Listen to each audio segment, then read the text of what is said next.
The following compilation features unsettling and spine-chilling tales sourced from Reddit's horror communities. Reader discretion is strongly advised. These narratives may contain graphic descriptions, psychological distress, and themes that could unsettle sensitive individuals.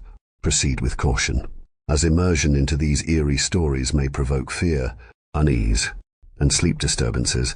Enter this realm of Reddit's creepy horror stories at your own risk, as the line between reality and the macabre may blur within these chilling narratives. Story 1. Someone tried to save me 158 times. When tragedy strikes, it unfolds in the most unexpected ways. There are no ominous narrations or suspenseful melodies. No hints that the ordinary will suddenly transform into an extraordinary event. In an instant, a cataclysm can reveal its devastating maw, leaving chaos and despair for those left to witness. The air was chilly in November, and amidst the anticipation of a 4-day Thanksgiving weekend, the impending doom of finals loomed, clouding our excitement. That morning, I was in my science class, doing my best on the final exam. Too quickly, in the blink of an eye, everything changed. The events that followed were both awe-inspiring and terror-inducing. As I recall, we were finalizing the evidence for our report when my ears popped as if I had rolled down the window of a speeding car. A jarring rumble shook the classroom, accompanied by a deafening blast that robbed me of breath.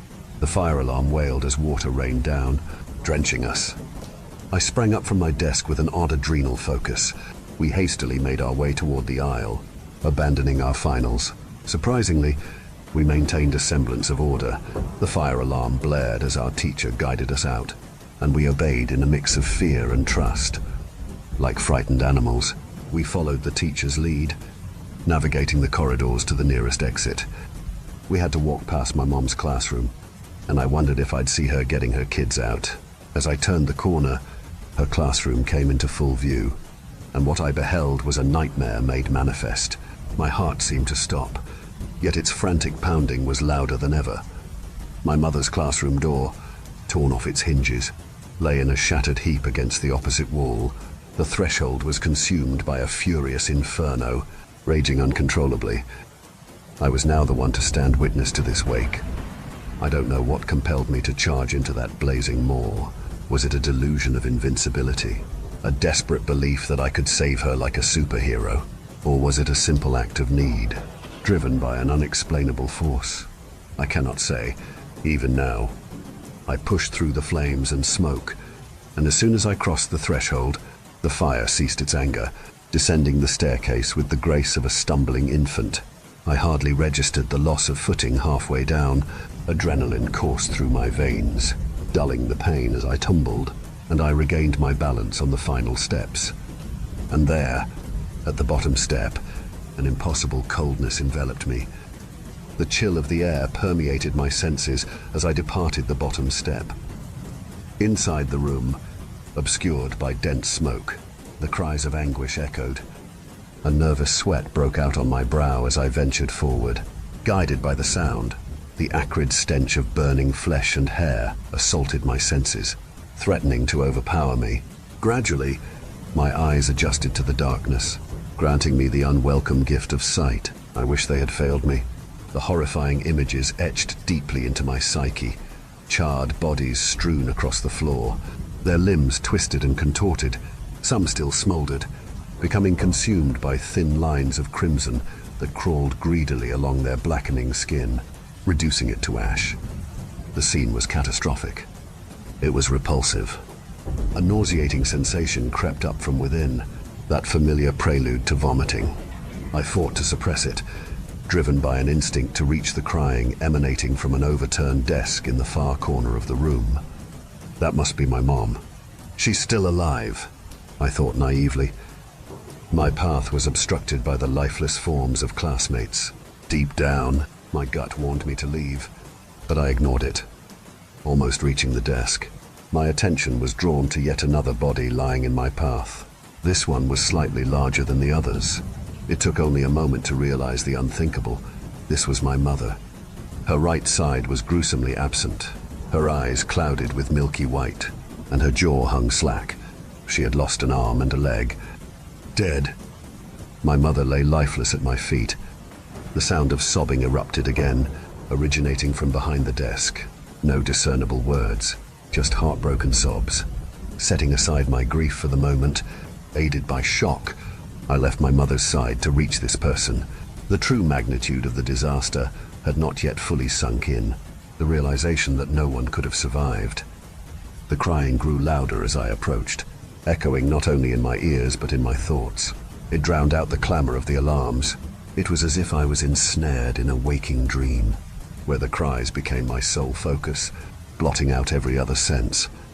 Reaching the desk, I cautiously peered behind it, my eyes drawn to a huddled figure in the corner. His blackened skin mirrored the others, and he possessed little remaining hair. Tremors coursed through his body as he faced the wall, his arms extended limply, wrists hanging from his forearms. "Hey!" I yelled. "Are you okay? Can you move?" I said as I maneuvered around the desk. Looking back on it now, it was incredibly obvious that he wasn't okay. No response. Perhaps the explosion had damaged his hearing. Instinctively, I reached out and grasped his hand. The moment our skin made contact, the crying ceased and the tremors subsided. Slowly, he began to turn his head towards me, his neck moving with jerky, disjointed snaps. And then I beheld his face. Leathery skin clung to his emaciated skull, while his wide eyes, milky gray and white, mirrored my mother's. Through a slackened jaw, brown teeth peeked out, devoid of lips. His broken nose sat withered upon his face, completely naked. His leathery skin continued down his skeletal frame, with patches peeling off, revealing a putrid yellow fluid oozing from the infected wounds. I stood there in shock, taking in his convulsions and heaves. Suddenly, his head rocked like that of a newborn, and he took a ragged, strained breath. Then, he let out a sound unlike anything I had ever heard. But that's not the right way to describe it. The sound triggered a sensation within me, a feeling that wasn't entirely my own. I was engulfed by an overwhelming grief, an intense pain that consumed me entirely. Guilt as I had never known washed over me, threatening to drown me in its depths. I recoiled from the desk, stumbling backward until I fell onto my mother's charred remains. A cloud of ash billowed forth, caressing my face as I gasped for air. I inadvertently inhaled the plume of my mother's ash. I vomited on myself, tears streaming uncontrollably. Crawling on my hands and knees, I distanced myself from the nightmare, my existence teetering on the brink. I crawled, and then ran once I regained my footing. I ran out of that room, up the stairs, through the engulfing flames, through the school, past my bewildered classmates. I kept running. I ran until my legs could no longer bear the weight of my body and my shattering reality. Just keep running. Eventually, I collapsed in a local park, where the police discovered me.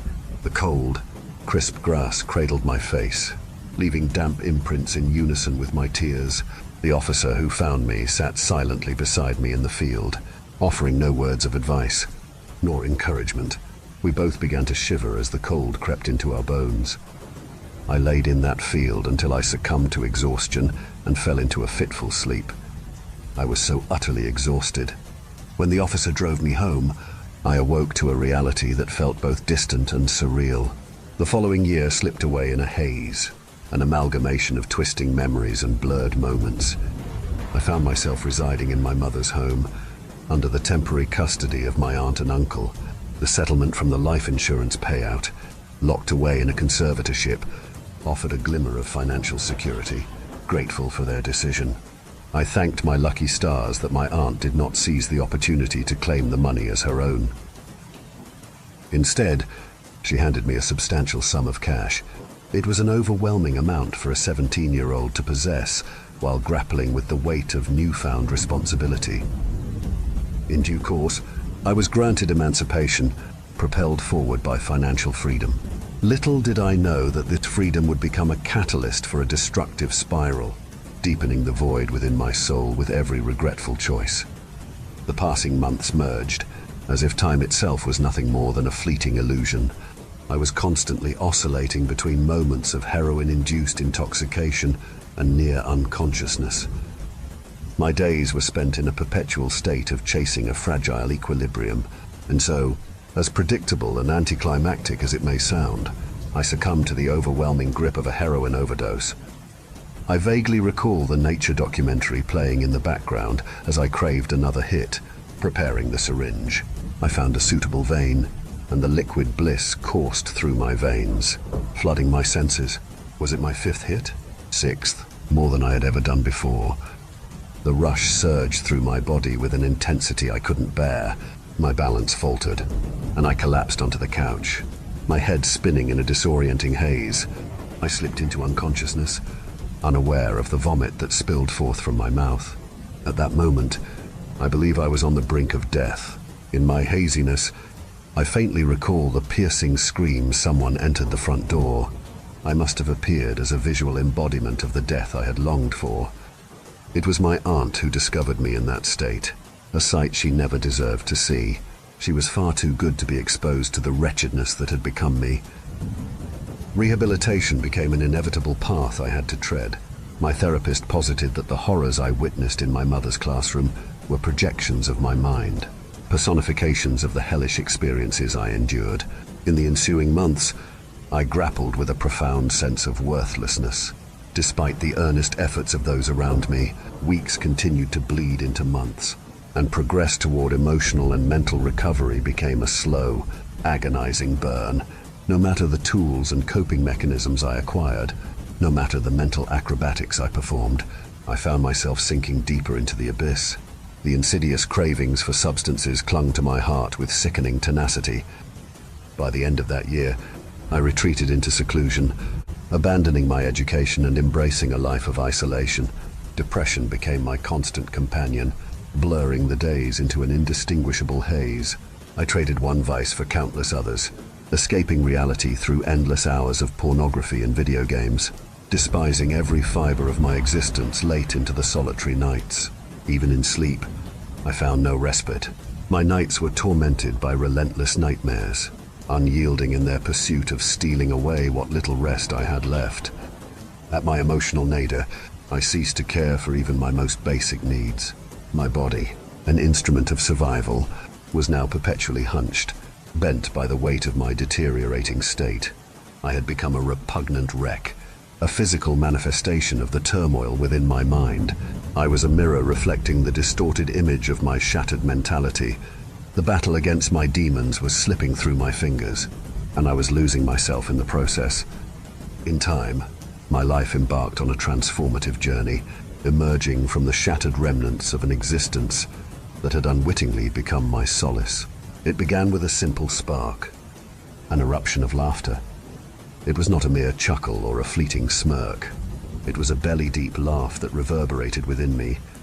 The sound itself was foreign to my ears, stirring confusion and exhilaration.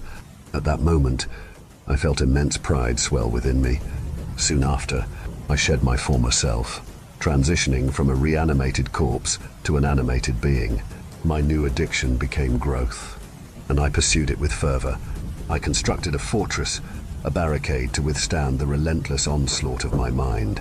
I tamed the internal chaos that had consumed me, gradually reclaiming control over my destiny. With every strained step, I crawled a feeble yet indomitable way up that treacherous mountain, knowing I had to venture beyond my childhood home to nurture my emotional development. I decided without hesitation. I relinquished my home to my aunt, packed my belongings, and embarked on a journey to Florida. Florida became my homestead. I found refuge in a vacation cabin amidst the serenity of the Everglades. There were no neighbors for miles around, and the land belonged to a kind couple whom were seldom present. The cabin, nestled within a dense, humid forest, provided ample opportunity to confront my innermost thoughts. Aiding my recovery, though reclusive, I reveled in newfound freedom. The forest around me was a testament to nature's magnificence. It thrived with beauty, teeming with life and vibrant hues. Birds sang, insects hummed, and the sun set gracefully. It was a stark contrast to the desolate nights I had once known. Occasionally, I would venture to an ocean-fed creek a stone's throw away, indulging in peaceful fishing. With each passing day, I slowly fortified my resolve, gathering the shattered pieces of my courage. The journey ahead remained daunting, but still, a glimmer of hope illuminated the path ahead. I clung to the belief that someday, somehow, I would break free from the clutches of this fear. It was precisely what I had yearned for. My life had become my own again. Though the memories of that night still carried pain, they had become more bearable. I was on the verge of uttering those elusive words, "I am happy," until the nightly lamentations found me, the anguished cries piercing the silence, a relentless reminder of the entity that haunted me. Sleep became an elusive luxury, for as darkness descended, the wails shattered any chance of rest. Daylight offered a brief respite. The cries became a force that unleashed forgotten pain, shattering the barricade I had erected. The dormant rancor within me stirred, awakening with a vengeance. My inner turmoil returned, engulfing me in a tempest that left me gasping for breath. My resilience crumbled like sand slipping through trembling fingers. The laughter that once danced upon my lips died in my throat. I broke quickly, so quietly. Then, one night, I stirred from a nap that had inadvertently consumed me. A strange sensation tugged at my consciousness, rousing me from my slumber. The room was shrouded in stale silence, the clock displaying 1:26 a.m. It was the dead of night, yet mercifully devoid of the haunting cries. With cautious curiosity, I rose from my seat and made my way toward the front door. Spurred by newfound audacity, I recall thinking I should step outside, prove to myself that nothing is there, prove the crying is simply in my head. As I approached the door, I envisioned walking outside and wondered where I should go. That night, the air was eerily calm, devoid of the usual bug song. I pressed my face against the small window on the door, peering into the darkness beyond, fully expecting to find only an indistinct shadow. But to my horror, there it stood, staring back at me with an intensity that sent shivers down my spine. Our faces were separated by a mere fraction of an inch of glass, locked in a macabre face-to-face encounter. A cacophony of screams erupted, shattering the once tranquil air and sending tremors through my home. The glow from the kitchen illuminated his face, etching its haunting contours deep within my mind. His quivering jaw moved erratically, a grotesque dance of opening and closing with each labored breath. Each exhale birthed a clinging mist, smearing the glass with intricate patterns, transforming its surface into eerie artistry. His vacant eyes remained fixed ahead, devoid of recognition, as if ensnared within the clutches of unyielding madness. With unsteady steps, he gradually retreated, his form shrinking into a crouched position mere feet away from my door. There was no denying the presence before me. Frozen in shock, I stood there, grappling with a maelstrom of emotions. Fear, curiosity, and twisted fascination intertwined, forming a turbulent whirlwind of conflicting impulses. Though an unsettling truth settled within me, there was no denying the raw reality of his existence. This was no figment of my imagination. It was a chilling encounter with a realm beyond comprehension. My scream tore through the air, an instinctual response fueled by primal emotions. No coherent words could encapsulate the overwhelming turmoil within me.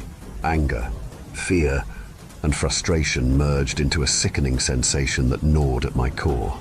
I had grown tired of sleepless nights and a life that no longer felt like mine. I had escaped across the country to flee from this, yet he was, huddled just feet away, mocking my desperate attempt at solace. It felt like a cruel joke my own mind was playing on me. "Leave me alone," I shouted, my voice cracking as tears streamed down my face. "Please, just leave me alone!" My cries resembled the agonized wails of a wounded and trapped animal, raw and untamed. Outside, the creature continued its relentless screams, rising to its feet again with a disjointed movement. It approached my door, its contorted posture resembling the grotesque position of a late-stage tetanus patient, skin tearing as it leaned. "Leave me alone!" I yelled again, unleashing a surge of pent-up emotion that had been dormant for far too long.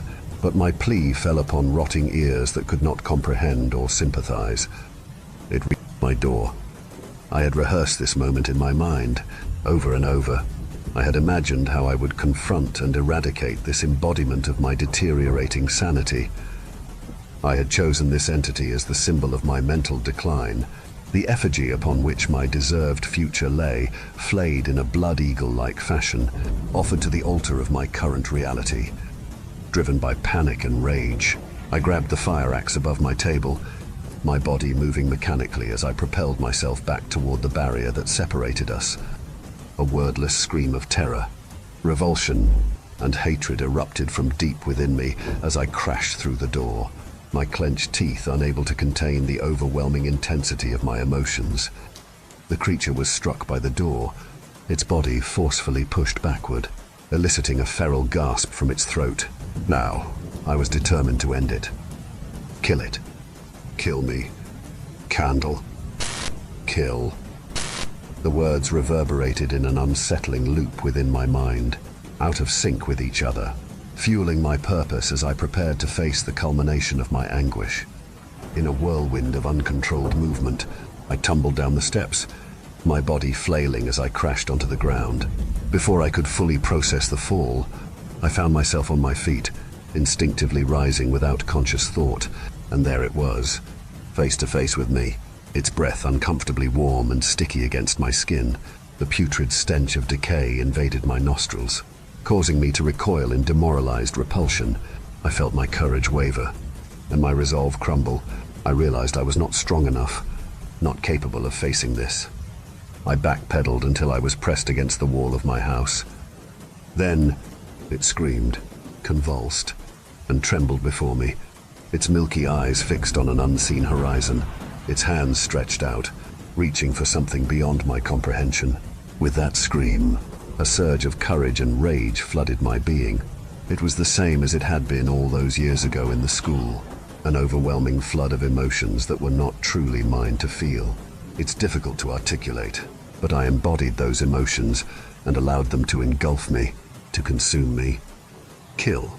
The word reverberated relentlessly in my mind. Springing forward with a wild scream, I swung the axe with all my might, the blade sinking deep into its side. The sensation of bone deflecting the force of my strike is etched into my memory, never to be forgotten. Blood and other fluids sprayed from the wound as it took a few faltering steps to the side, pushed by the momentum of my assault. The creature ceased its cries, its tremors, its breath. Time stood still, and it finally turned to look at me. Fear held me captive under its gaze. We stared at each other, locked in a moment that felt like an eternity. Foul breath washed over me once more, seeping into my senses. Beyond that, nothing happened. We simply stood there, locked in a silent exchange. I willed my frozen bones to thaw, my mind transitioning from terror and frenzied rage to something else. It wasn't pride, but rather a different, indescribable emotion. Yet, it carried a sense of triumph, I believe. Unbeknownst to me, it had reached out and gently grasped my arm, its touch going unnoticed until it began to speak. "I never meant to scare you," he rasped, his voice torn and ragged, struggling to emerge between shallow breaths. "I'm sorry. This has to happen to you," it uttered, its words filled with agony and desperation. Tears welled up in its eyes, a flicker of pain crossing its face as its ragged hand clutched at the axe lodged in its new laceration. "Please, kill me," he wheezed, his plea reverberating in my mind and reaching my ears simultaneously. With its other hand, it gripped the axe and brought the blade to its neck. "Kill me, Candle. Kill." Now! The final word echoed like an explosion within my head as its hand pressed against my face. Everything plunged into total darkness for a fragmented moment as I swung the axe. Suddenly, I felt myself hurtling through space, a void engulfing me. The air grew cold, and the wind whipped past, intensifying the disorienting descent. I screamed in a frenzy of confusion and terror, my voice lost in the abyss. Downward I plummeted, faster and faster, the nauseating sensation overwhelming me. Did I die? Is this death? I'm dead. Thoughts of my imminent demise gripped my courage, but I resisted, unwilling to accept my fate just yet. In the distance, far below, a growing light pierced through the darkness. Fresh tears streamed down my face, blurring my vision and making it difficult to gauge the proximity of the light, and how much time remained before I would be halted by the unforgiving ground. But it was rapidly approaching. I squeezed my eyes shut, unleashing a scream that echoed through the void. In the face of imminent death, I summoned every ounce of defiance within me. I want to live. The words echoed in my mind, a fervent plea repeating like a mantra. I curled into a protective ball, bracing myself for the impending impact that would mark my brutal end. Seconds stretched into eternity as I awaited the inevitable. Then, with a soft and gentle thud, I collided with the ground, the impact akin to falling off a couch. A feeble whimper escaped me, carrying away the remnants of my shattered pride. Slowly, I uncoiled my limbs and remained still, a mix of confusion and exhaustion paralyzing me. Was this death, or had I somehow managed to survive? At the very least, I was conscious. I reached out with my hands, feeling the texture of the hardwood floor beneath me. I attempted to open my eyes, but darkness engulfed everything, rendering me blind to my surroundings. Rolling onto my back, I extended my arms as far as they would go, searching for walls that eluded my touch. Instead, only finding a formless nothingness.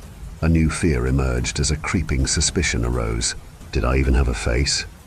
With trepidation, I brought my unseen hands towards my face, and a sharp sting shocked me as my dirty, sweaty fingers met my open eyes.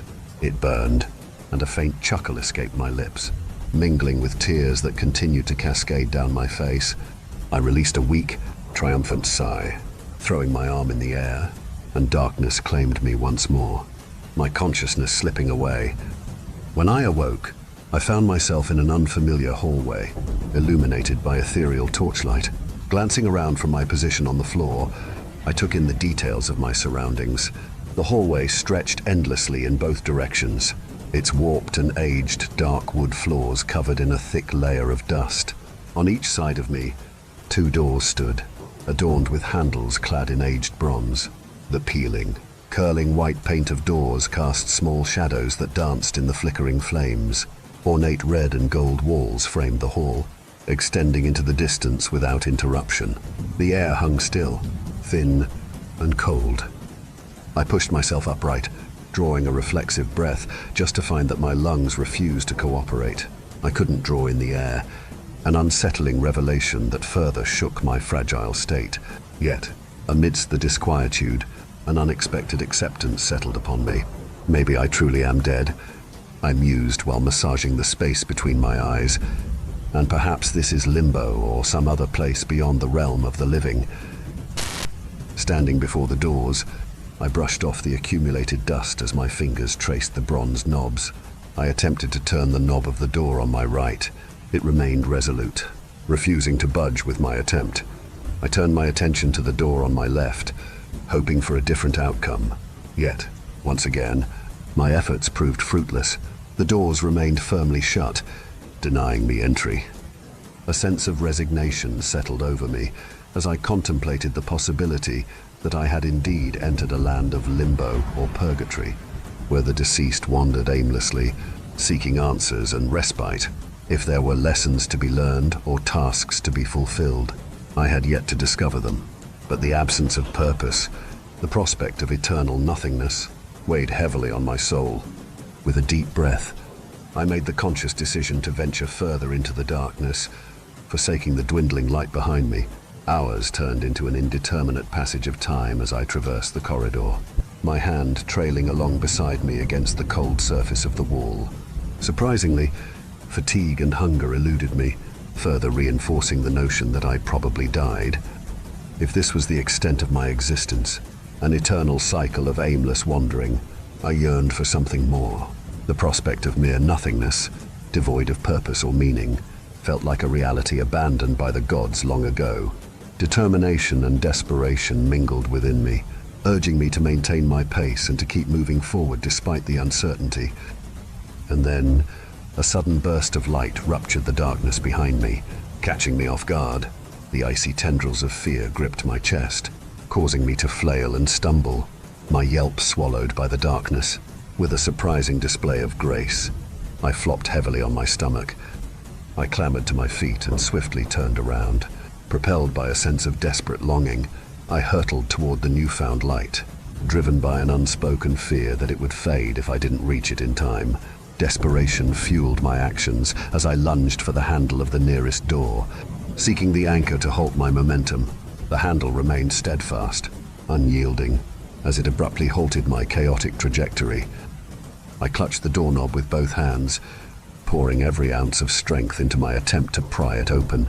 I threw my weight against the door, pulled, hit, kicked, and pleaded desperately, but the door remained unafflicted. Exhausted and defeated, I crumpled against the door, collapsing to my knees. I buried my face in my folded arms. The tears flowed freely once again as a sense of hopelessness enveloped me. What was the point? There was nowhere to go, no escape from this damned place. I was trapped, imprisoned within my own personal purgatory. This was my punishment. Reality began to fracture, my veil of ignorance slowly lifting. Could I truly be dead? The realization dawned upon me, shattering the feeble illusion of safety and acceptance. I wasn't okay. I wasn't safe. The weight of my unease bore down upon me, threatening to consume what little resolve remained. In the face of uncertainty, I whispered the truth that echoed within my being. I'm not okay. I rolled onto my side, curling into a tight ball, clutching my legs close to my chest. I surrendered to the oceans that consumed me. I ceased all efforts, resigned to my fate. Time lost all meaning as I lay there, motionless, accumulating layers of dust upon my immobile body. Months or perhaps years passed in this frozen state. I remained frozen, a monument to despair and defeat. The weight of my surrender bore down upon me, and I grew stagnant in body and spirit.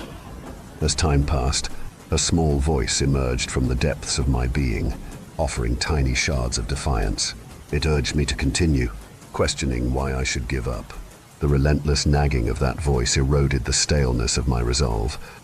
And so, with great effort, I gave in to the persistent beckoning within.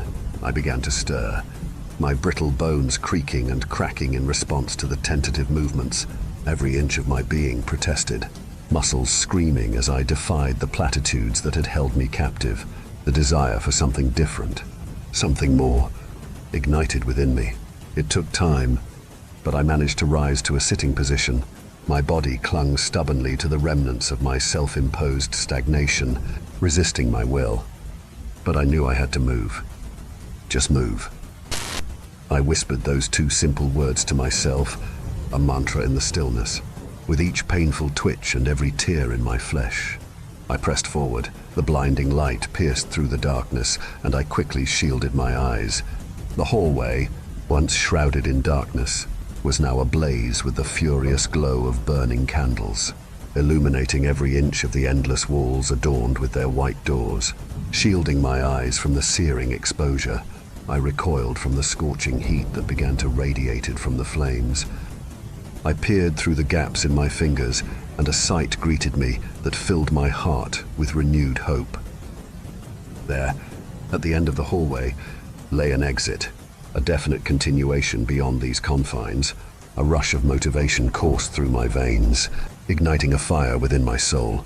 Leaning against the wall for support, I willed my legs to carry me forward, pushing past the pain with each step. The longing to reach that final door consumed me, drowning out the agony. I moved with a shaky shuffle that evolved into a stiff, determined speed walk. In retrospect, I can only imagine the nightmarish image I presented, but at that moment, all I wanted was to reach the end, to embrace the promise it held. With each passing door, I caught glimpses of their numbered plaques: 37, 39, 41, 43. The numbers ascended. I found myself running soon enough. The blinding light soon seared through my closed eyelids, a new symphony of pain.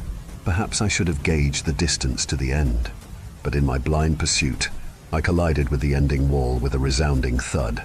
The impact broke my nose, and I tumbled to the floor, disoriented and wounded. As my body sprawled upon the ground, the once illuminated candles in the hallway extinguished one by one, enveloping the space behind me in impenetrable darkness. Yet, amidst the obscurity, one candle remained defiantly aflame, the candle beside the door labeled Wahan 58. Its flickering glow drew my gaze, anchoring me to the present. Candle. Candle. The word reverberated within the recesses of my mind, its significance echoing relentlessly. And then, like a distant echo from the past, a strained and familiar voice permeated my thoughts. Kill Candle, it urged, a haunting reminder of the encounters I had faced. The voice, bearing the same ragged quality that had sent chills down my spine before, emerged from the darkness, piercing the silence with its command.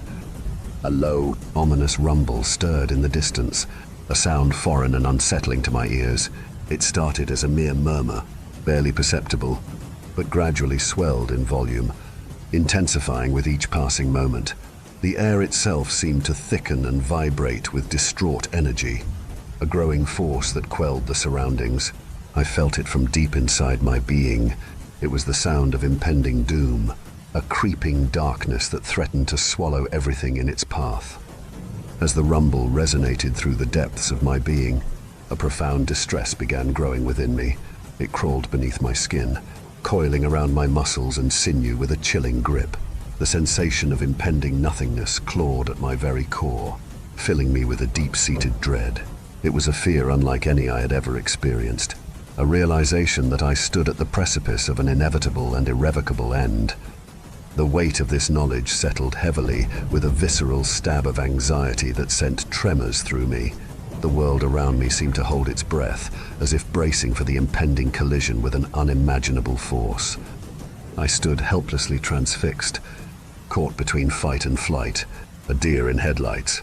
The rumble grew louder, reverberating with a resonance that shook very fabric of reality, and it quivered under its weight. With trembling hands, I clutched at the doorknob. My small rattles quickly became me desperately trying to twist it open, but the doorknob remained stubbornly locked. The rumble grew louder as the unstoppable force closed in on me. Panic surged within me, causing me to frantically shake the door with wild desperation. But still, it resisted, unyielding to my futile attempts. That feeling grew ever stronger, and I became ever more frantic. I felt as though I fell into the quicksand of insanity. Kill Candle. The words thundered in my mind, echoing over the impending roar that threatened to consume me. It was a command, a directive to extinguish the flame. In a moment of clarity amidst the chaos, I realized what I had to do. I reached out, smothering the candle's flame with my bare hand, and at last, the door swung open. I was violently thrust forward, pulled into the void. The deafening roar receded, replaced by a disorienting rush of motion as I spun and flailed, completely at the mercy of another unseen force. Control slipped from my grasp once more, leaving me to surrender to the unknown as I flipped and spun through the void once again. Abruptly, the tumult ceased, and I found myself standing outside my own house, a surreal tableau frozen in time. There, I witnessed an enigmatic moment, a version of myself suspended mid-swing, the axe poised to strike the creature's neck. It was a fractured moment of the reality I had left behind all that time ago, a moment frozen in space and time.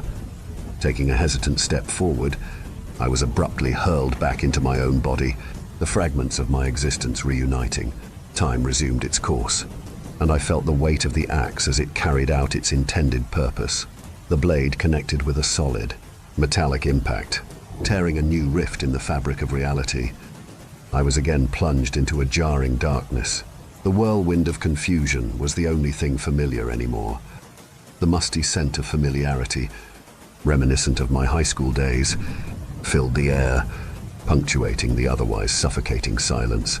In an instant, my vision returned, but this time with a disorienting rush, accompanied by dizzying vertigo. I found myself standing in the classroom where my mother used to teach, a place I hadn't set foot in for years. Confusion clouded my thoughts as I turned my gaze to the left, and there she was, my mother, staring at me in disbelief. A collective gasp rose from the students, their eyes fixed upon me with fear and horror. The weight of their stares pressed upon me, making me acutely aware of the unusual circumstances I found myself in. I glanced at my feet in habitual embarrassment, and there, I noticed the axe embedded in the gas line, emitting an ominous hiss that sliced through the thick silence. My eyes darted back to my mother, and on her desk, illuminated by a solitary burning candle, my gaze fixated. The word echoed relentlessly in my mind, its significance growing with each repetition. Candle. The candle. The candle. In a reflexive surge of urgency, I released my grip on the axe, discarding any semblance of thought, and propelled myself toward the desk. But my efforts were in vain, for as my fingers reached out, a catastrophic chain of events unfurled before me. In an instant, the classroom erupted in a fierce eruption, an inferno that devoured everything in its path. The sheer force of the explosion shook the very foundation of reality, hurling me against a wall, my body crumpling behind a nearby desk, charred and broken. My form bore the scars of the blast, yet my consciousness stubbornly clung on. I felt pain unparalleled to any other I'd experienced so far. Amid the chaos, I gathered myself and began to crawl toward my mother's mangled figure. She lay there, torn asunder, yet desperately still clinging to life. With every ounce of strength left in me, I painstakingly dragged my injured body toward her, my movements a testament to sheer determination. My hand reached out, seeking connection, but instead encountered a severed limb. Undeterred, I reached my mother and she extended her remaining arm, seizing my hand with a desperate grasp, our bond unbroken even in the face of such devastation. "Mom!" I sobbed, my voice choked with anguish. Tears streamed down my face as I knelt over her broken form. "Mom, I'm sorry," I cried out, my words punctuated by deep sobs. "I'm so sorry." "Mom!" Her eyes met mine, and in that delicate moment, she mustered all she had to utter a sweet whisper.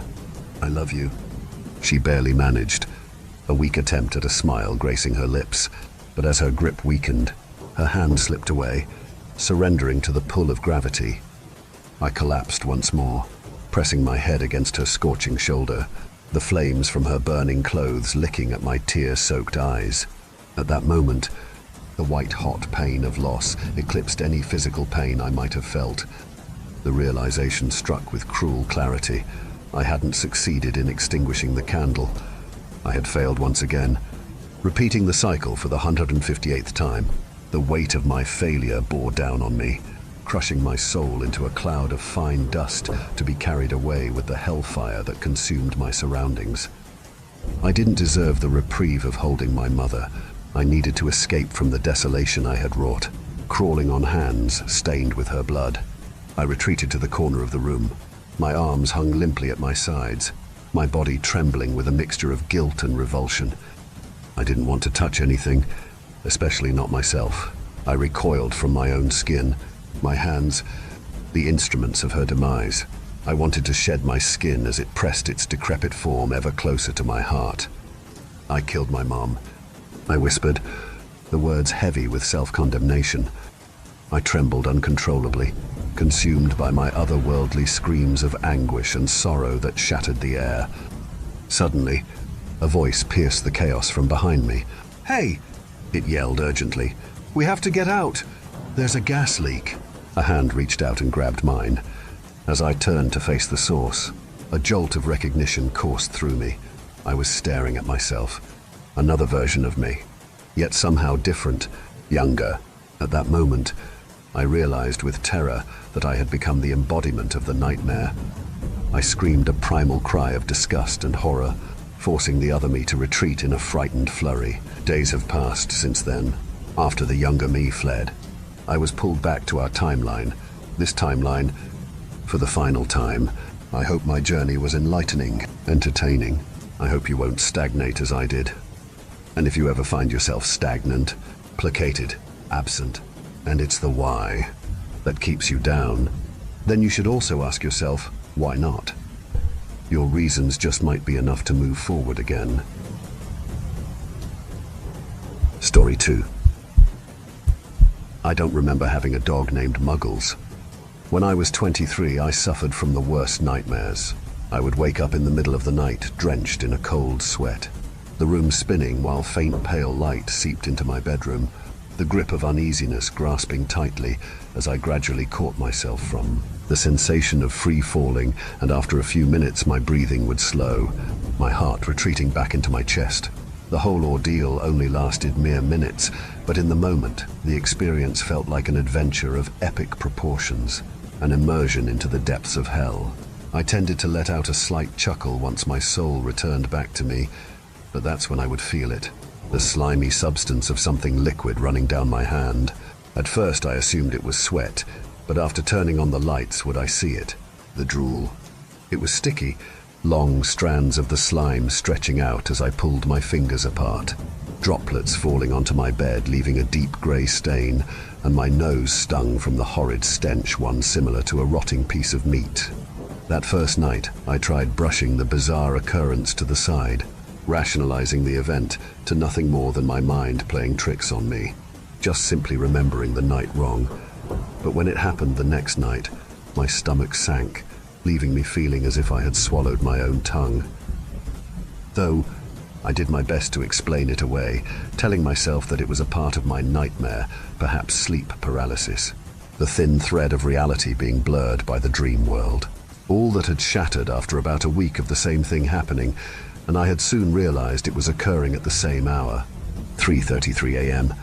It eventually got to the point that I didn't want to sleep, afraid of waking up to that disgusting wet substance. Even worse were the bits and pieces I could remember from the reoccurring nightmare, and glimpses of two large darkened eyes staring at me, eyes that seemed to menacingly call out my name. The mental sound muffled. I began to change my sleep schedule, staying awake as long as possible, making sure to pass that abysmal hour of 3:33 to then collapse into bed around 4. This surprisingly enough worked. Well, not completely. I was left tired in the mornings. My boss threatened my job due to my lack of performance, sending me home to get some rest. I know it was supposed to be a punishment, but I gleefully took the reprimand and headed home, enthralled with the premise of sleep. For the first time in weeks, I was able to get more than 10 hours of rest, making sure to set my alarm for 2:30 a.m. Even though nothing ever happened to me while I was awake, I would still feel the odd sensation of being watched, and for that hour, I kept my bedroom door shut while remaining in bed with the lights on like some scared child. My family could see how tired I was, fatigue melting off my face, my skin more sickly than usual. The dark, puffy bags that weighed under my eyes concerned my mother. It had been some time since I moved out of my parents' house, living alone in the inner city for the last 2 years, and not a week would go by without my mum calling to check up on me.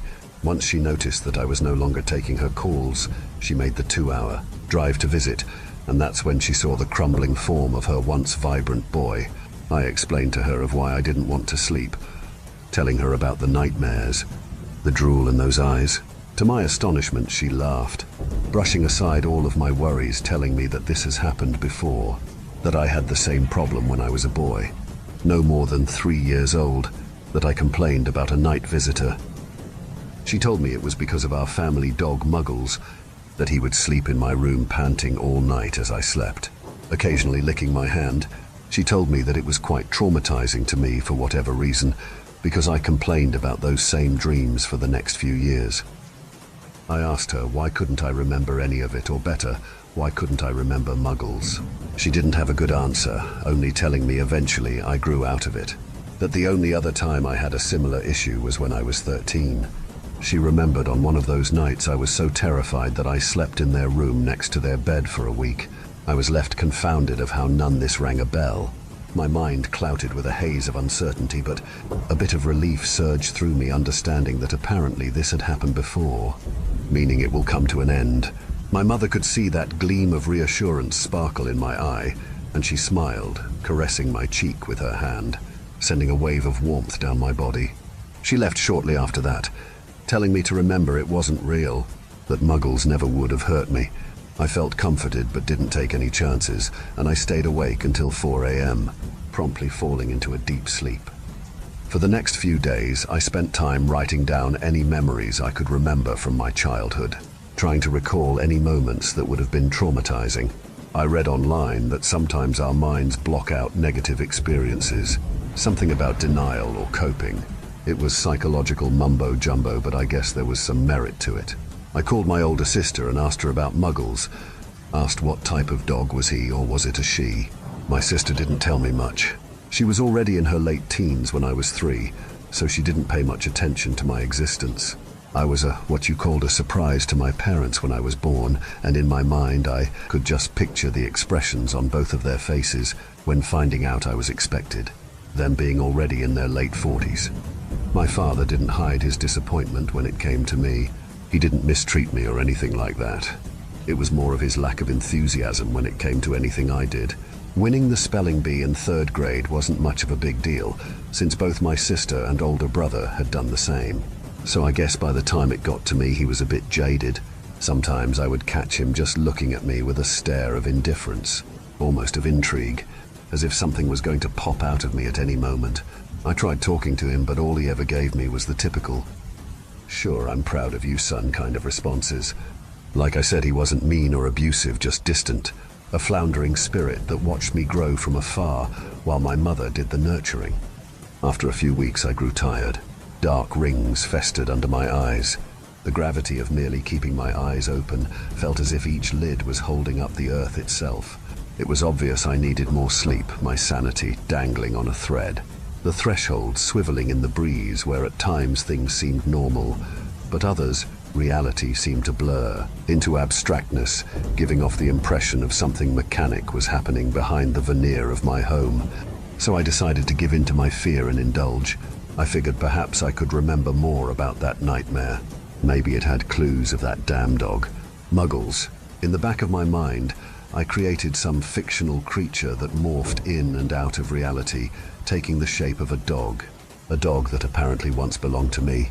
I thought this entity was haunting me, licking my hand only when I slept. Maybe I needed to be asleep when it came, something similar to how ghost hunters only saw apparitions when it was dark. I decided to keep a small notebook next to my bed with a pen, ready to jot down any memories. As you can guess, I awoke in the middle of the night. It was that dreadful time, 3:33 a.m. Before turning on the lights, I could already feel the squishy fluid swimming around my hand, globs of drool slopping down onto my bed. My heartbeat accelerated, and I could feel tears form on the edges of my eyes. I anticipated this, but in my inner thoughts, I was hopeful that just maybe it was over, that this curse had passed, and I would awake to the sun slipping into my room, bathing me in certainty. Reality hit hard, and I knew there was no escape. No easy way out other than trying to solve what was happening to me, and that's when I remembered the notebook, but more prolific, I remembered the dream. It was still fresh on my mind, and I quickly reached over to my nightstand, writing down every detail I could still remember. Large dark eyes, reflective black skin. It climbs. It's funny how the memory of a dream can fade so quickly. It's like mist that dissipates when trying to grab a piece of its softness. There was one last thing I wrote down before forgetting, something I felt was important, and that was the sound it made. It would hum. I quit my job shortly after that night. I needed to get away, but to where was the real question. This curse was following me. I figured no location would be safe. Though, there was only one place that I could think of when it came to shelter, and that was home. I knew my parents wouldn't have liked it. Well, at least my dad. My mom, on the other hand, would be through the roof with glee. But I decided to move back home for the time being until figuring out what was wrong with me. Or at least until this episode of madness passed. To my bewilderment, both my parents welcomed me with open arms, and to be honest, I was put off by my father's demeanor. He was acting too nice, like someone that says all the right things during small talk. I took my old room.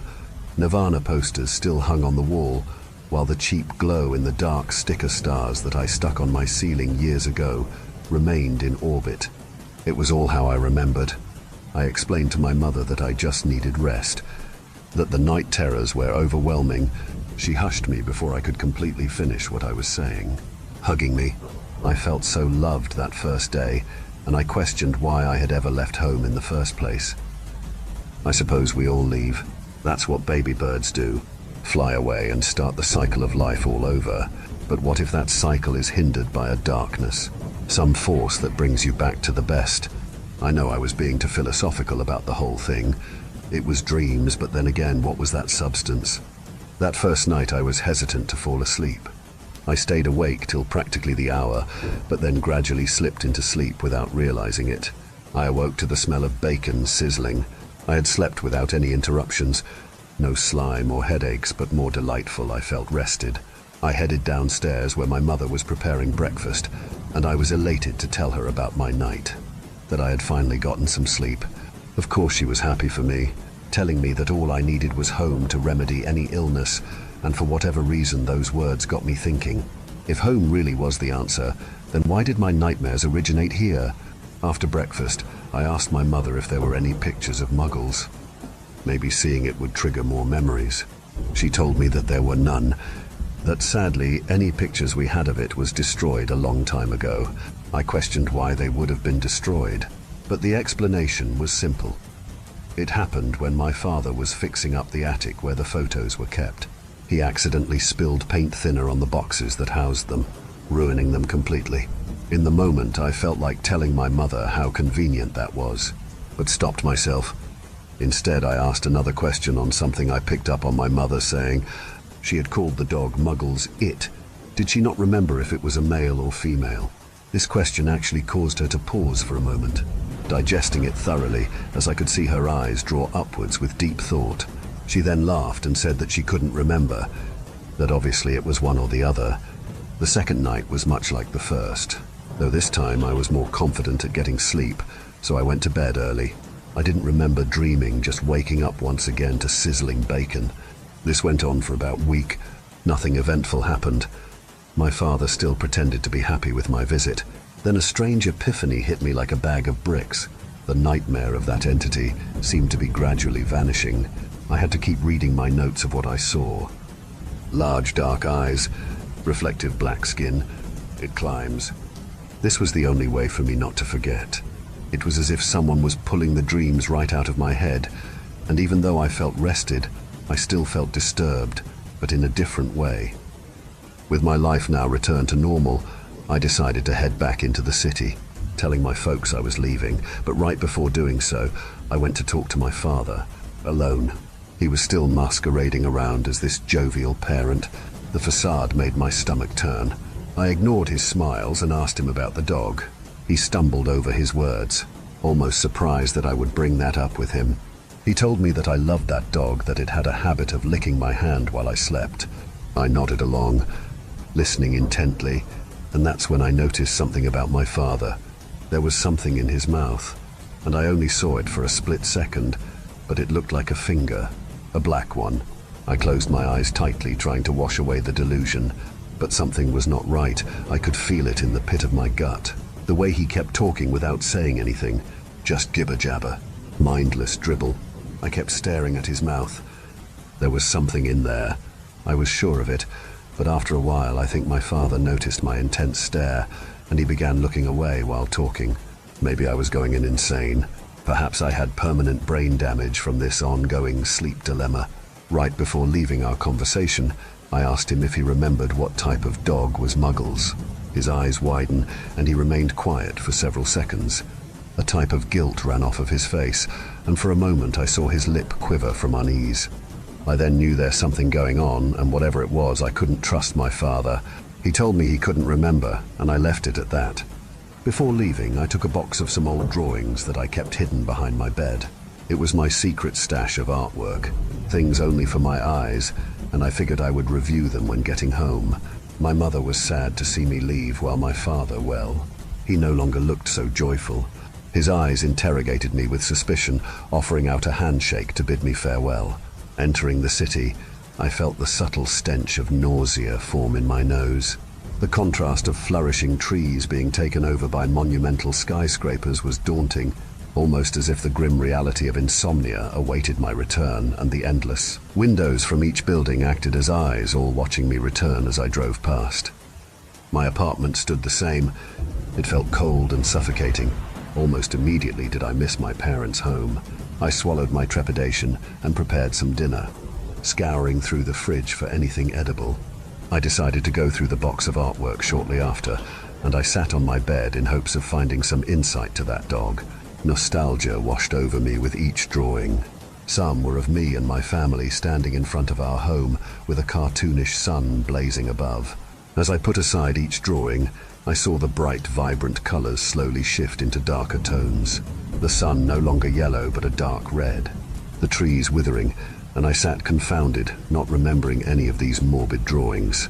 Finally, after forcing myself to continue looking through the box, did I find what I was looking for. I believe I found Muggles. It was a drawing of me asleep in bed while this blob of darkness lingered at my hand.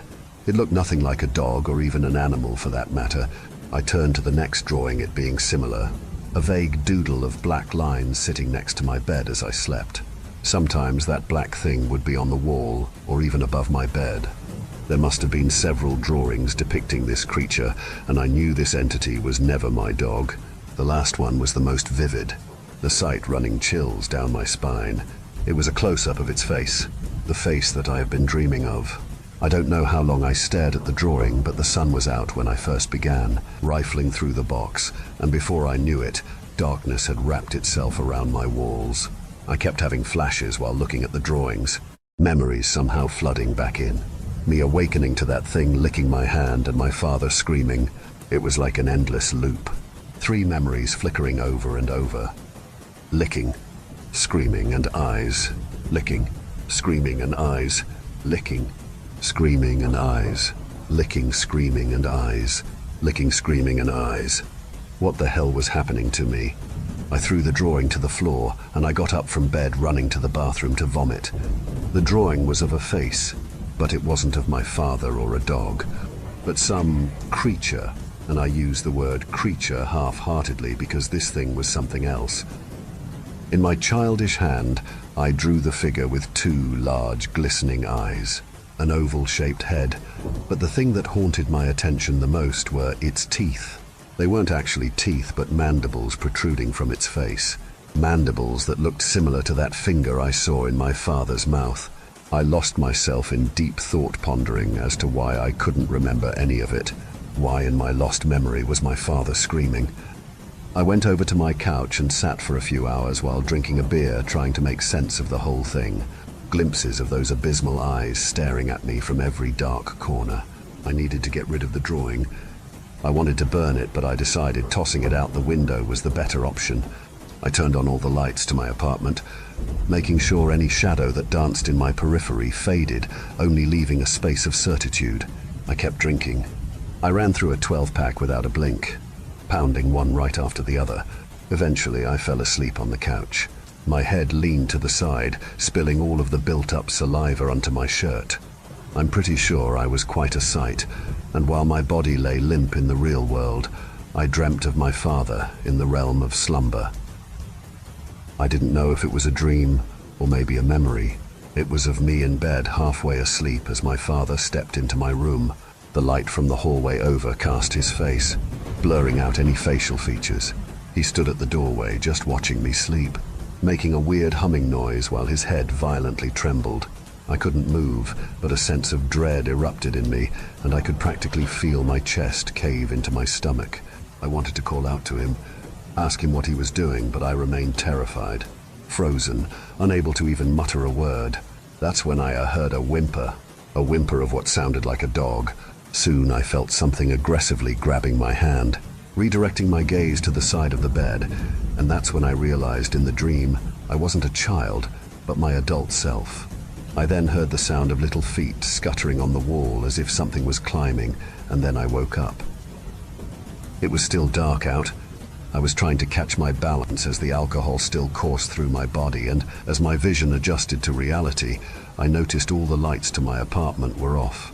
I was thrown into pitch darkness. Then that sound of scuttering little feet echoed throughout my living room, it causing me to jump to my feet. I looked around but saw nothing, my eyes trying to make sense of the sound. I reached over and turned on the small lamp that sat on a corner table. The shadows that menacingly paraded around in my periphery faded. Then those small tapping sounds bellowed out once again, but only this time I could hear it was coming from around the couch. I slowly crept closer out, stretching my neck to get a peek of what the noise was. My head still swirling from the booze, I gulped heavy, holding my breath, thinking some nightmarish beast would be staring up at me, but I saw nothing. Just an empty floor. By this point I felt as if I was loosing my marbles. The nightmares and the bizarre wet hand was too much to handle, but that's when I noticed the slip of paper protruding from underneath the couch. There indeed was something there after all, and I crouched down to retrieve it. To my horror, it was the drawing of that creature, the one I had thrown out the window only hours ago. Something brought it back. After that, I was back to my old miserable self, not sleeping a wink, making sure to stay awake as much as possible. I guess you could say my life was in shambles, crumbling to the lowest of lows, and I only wished that whatever this episode of misery I was experiencing would soon be over. It seemed like my sleep issues happened every 10 years, so that meant there was an end in sight, and I wouldn't have to worry about this until I was 33.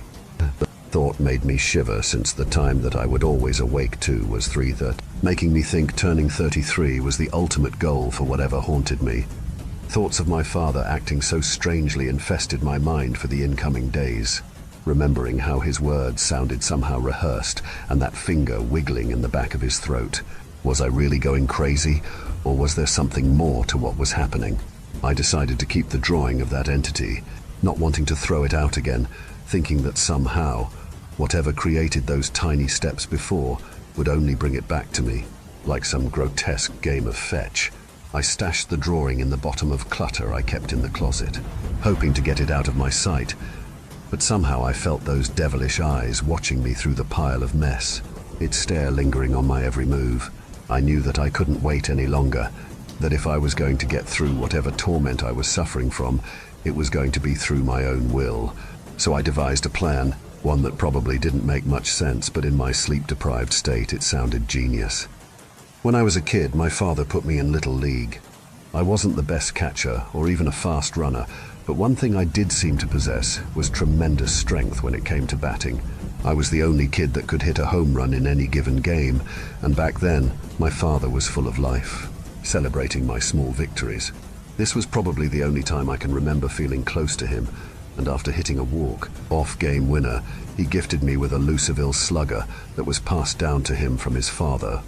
It was beautiful, the wood feeling natural in my hand, and I remember fantasizing of how many homers I would hit in the incoming years.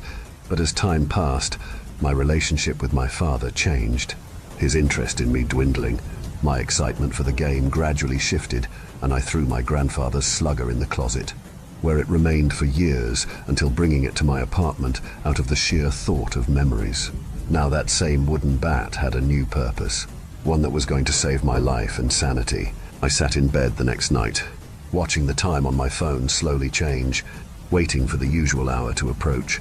I began writing down all of the events I had experienced, not knowing if what I had planned was going to work. I made sure that I was fully awake. I must have drank about 3 Red Bulls after midnight, preparing myself for what was to come, and as 3 a.m. approached, I put away my notebook, turned off the lights and lay in bed. As the darkness fluttered around me, I pondered of what my father was doing, and I held my blankets tightly as it swaddled me into the perfect cocoon.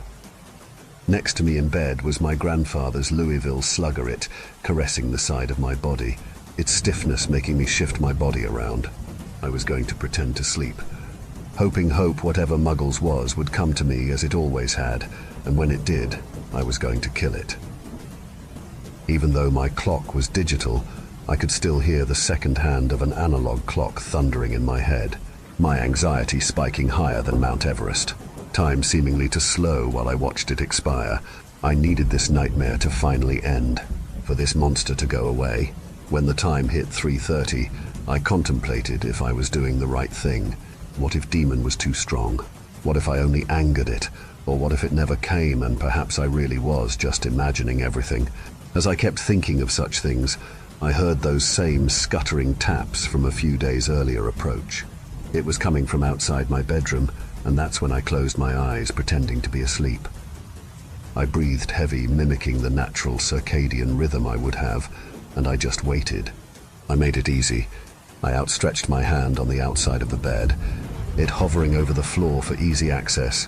With my other hand, I cradled the Luciville slugger, sweat making my grip a bit slippery. I slightly opened one of my eyes and could see a silhouette standing at my door, similar to my dreams. The figure had the shape of my father, that was for sure, and like my dream, it began to shake, its head violently, swaying around like some broken marionette, though I remained still. I then saw the dark figure tilt, its head backwards as its stomach began to pulsate. I could hear the sound of bones cracking, guts shifting as if the person was about to vomit something horrid. Then I noticed those ghastly fingers protruding from what I can assume was the mouth of my father. It was climbing out of him like some slug that crawled, its way out of a decrepit hole, and to my horror, I got to see the size of the creature. It was massive. By this point, I knew it was my father, and I almost blew my cover by calling out to him, but I held my tongue as the monster continued slithering its way out, and soon it was free, dropping my dad's body to the floor like some discarded banana peel. Then quickly that thing scurried away from sight, only leaving the sound of those little tapping feet as clues to know where it was. I kept my eyes shut, only allowing my ears to follow it, and I could tell it was climbing the walls. If I didn't know better, the thing was precisely over me on the ceiling, most likely staring at me sleep. I gripped the slugger even tighter but held my breath. I wanted to tremble.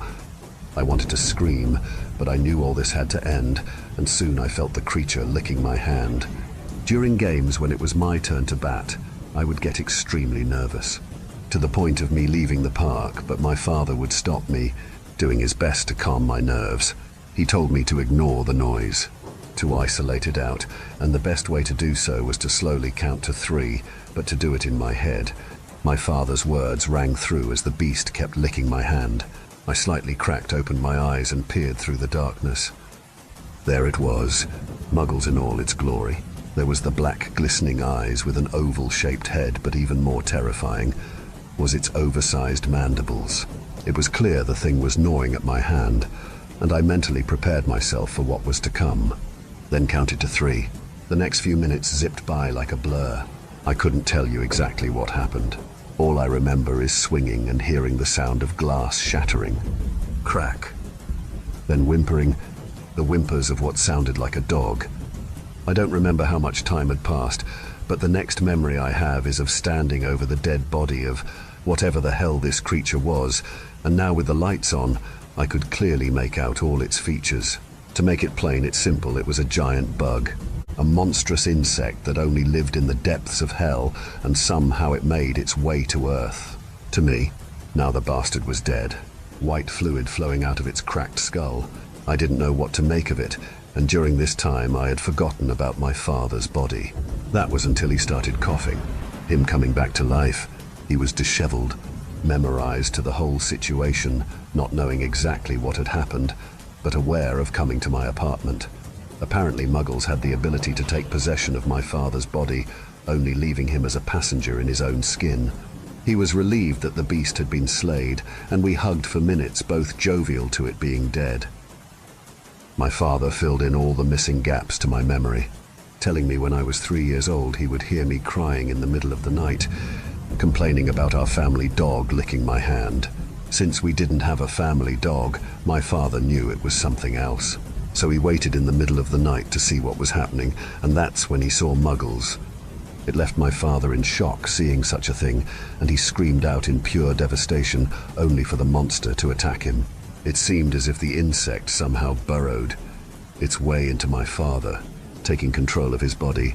He said that he could feel the beast inside of him, but somehow it hibernated, only revealing itself every 10 years. Apparently, the creature had the ability to control the thoughts of people, making my mother and siblings think we actually had a family dog. Throughout the years, my dad grew a connection with Muggles and knew just how much it desired me. It wanted me, not my father, but used him as a vessel to bond with. He said that there was something about me it detected long ago, and it was going to wait as long as it took. Well, now the monster is dead, so I guess you could say I won. At least I thought I won. All this happened when I was 23, but now I just recently celebrated my 33rd birthday. The nightmares haven't come back, but I feel that something is off, as if I can hear a voice, maybe voices. I always remember my father's words of ignoring the noise, and I count to 3, but even then, the words only get louder.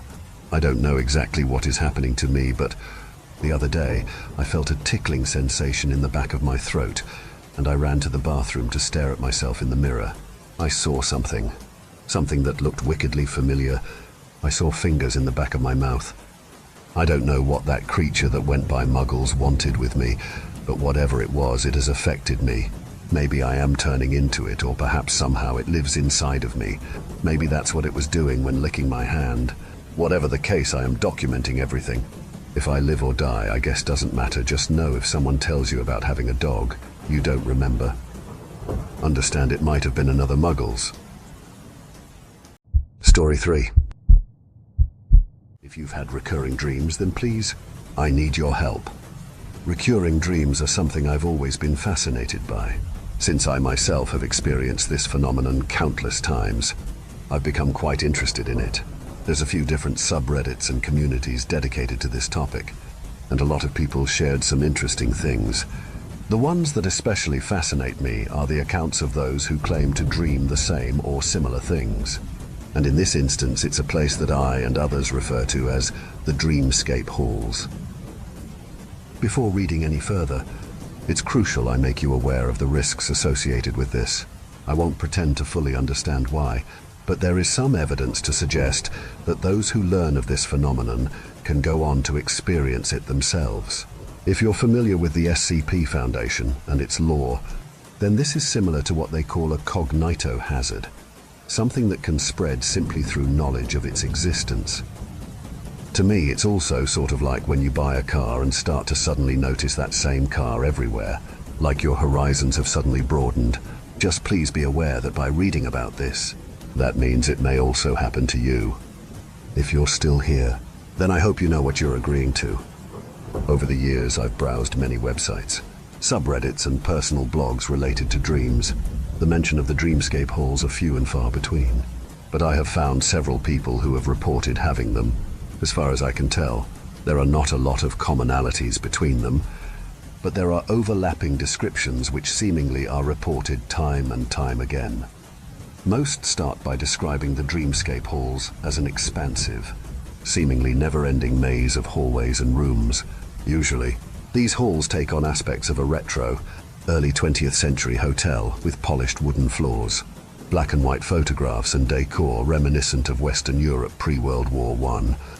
Many describe these dreams as incredibly vivid, and almost always with the dreamer being lucid and in control of their own actions. Some have even sworn that these dreams feel more real than reality itself. The dreamer is almost always struck by a subtle fear which lingers throughout the duration of their dream. They describe feeling unnerved, apprehensive and reticent to act.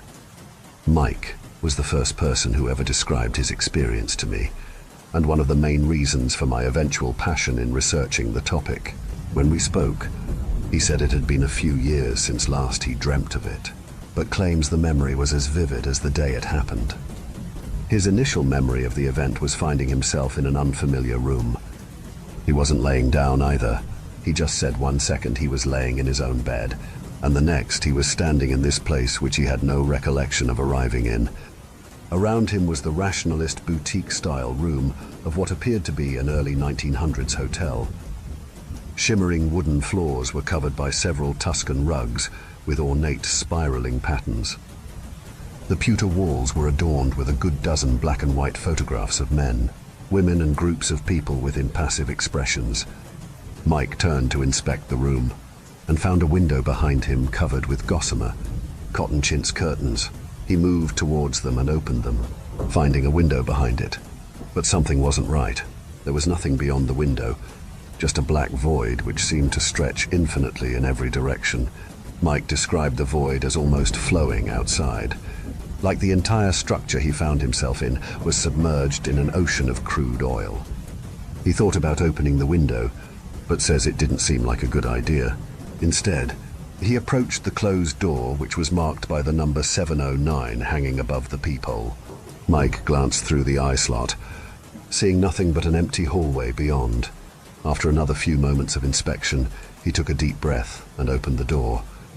Outside the room, he found a hallway with auburn carpeting, which spread a significant distance in both directions. He said both hallways had to have been at least a few 100 feet long. On his left, he spied a separate perpendicular hallway about 100 feet away. The vicinity was eerily silent, devoid of any of the sounds of the usual sounds one would expect from a hotel, such as plumbing or ambient occupant noise. Mike had no idea he was dreaming by this point, and said he believed wholeheartedly that he had somehow just awoken in this unfamiliar place that was starting to make less sense by the minute. He began walking left down the hall, stepping as carefully as he could to try and minimize any noise he produced.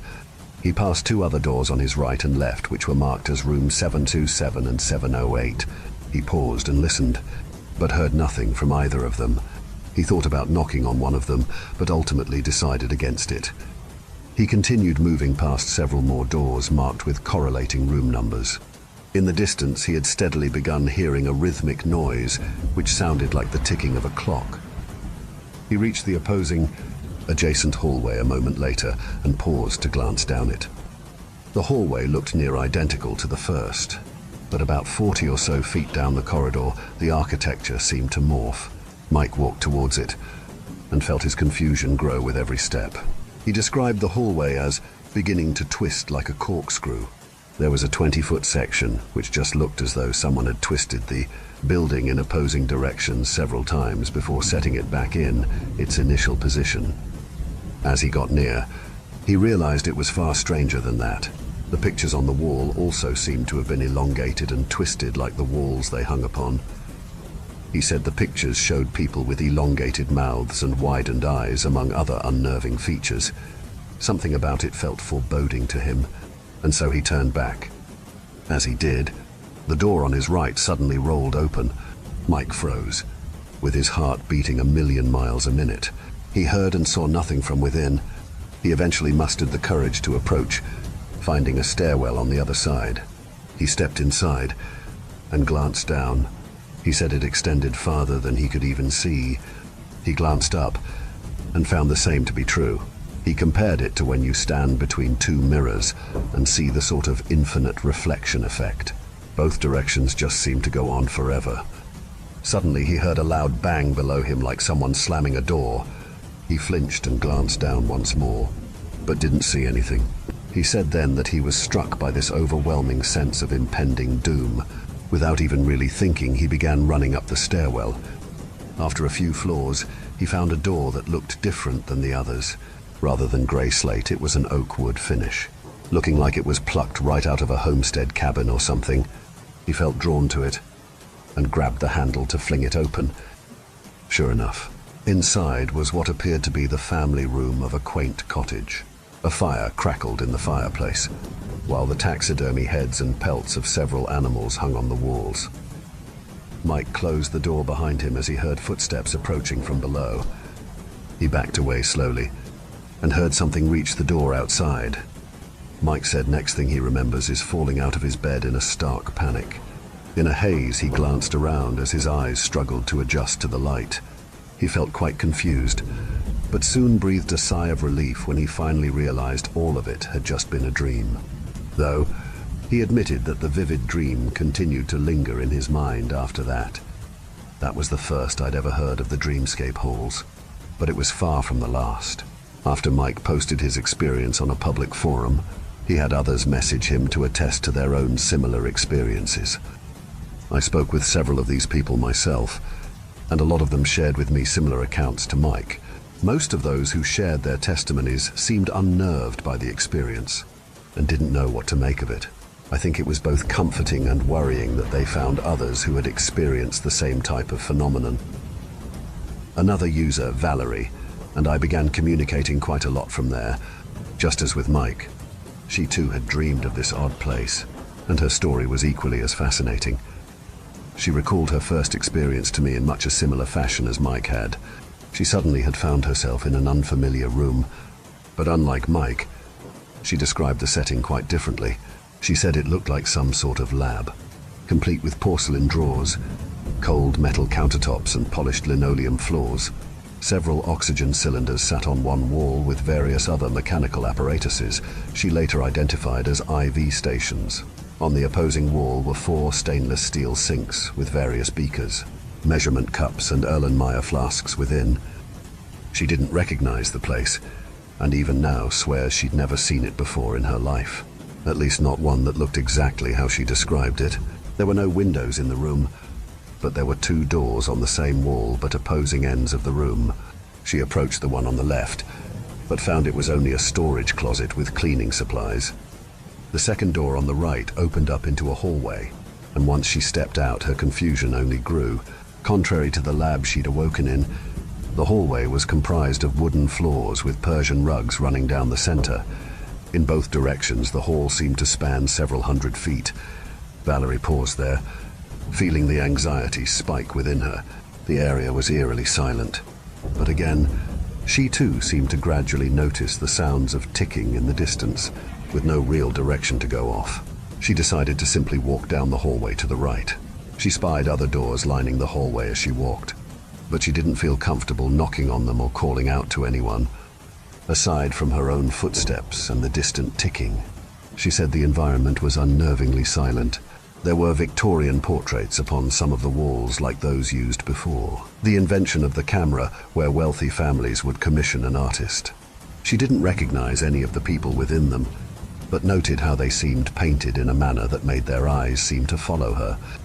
Soon after, she came to a 4-way intersection with paths branching both ways. She said she very much got the vibes of this being some kind of hotel, but noted how weird it was to build one in a sort of grid formation like that. Both perpendicular halls seemed to also stretch for several hundred feet at least, and that only added to her confusion. Like Mike before her, she had no conscious memory of how she had arrived at this place, and her trepidation grew with each passing minute. One of the doors on the left-hand hall was propped open, and she decided to approach it. As she got near, she said she smelled a delicious scent wafting from within. She peeked inside and found it to be an empty room of what looked like someone's apartment. The oven on the far end was turned on, and inside sat a batch of steadily baking chocolate chip cookies. Despite the clearly furnished flat, she found no one residing inside it. The room was well maintained and tidy, but no sign of an actual resident was apparent. As she meandered further in, she noticed an adjacent door cracked open on the far side. She didn't know how to explain it, but she said she felt drawn to it in some inexplicable way. A cold breeze seemed to somehow sift in through the crack, causing a visceral chill to run down her spine. As she reached it, she carefully cracked the door open. Inside, she found several rays of light beaming in from beyond. The room was bathed in a soft white glow, which emanated from at least a dozen different holes at various locations around the room. She couldn't determine what the source of them was beyond, but all of them seemed focused on a single point in the center of the room. Some sort of twisted podium stood in the center, surrounded by polished linoleum floors and a group of upturned plastic chairs. The podium was little more than a twisted hunk of some kind of glimmering metal, but embedded within it was hundreds of Polaroid photographs. Valerie looked over them, but said at the time she didn't find them very significant. Despite that, she said there were 3 images which stuck in her mind. The first was a pair of large iron towers, with one of them burning and seemingly in the process of disintegration. The second was an object in the sky, which appeared as little more than a scattered group of burning debris, like a plane which had exploded mid-flight.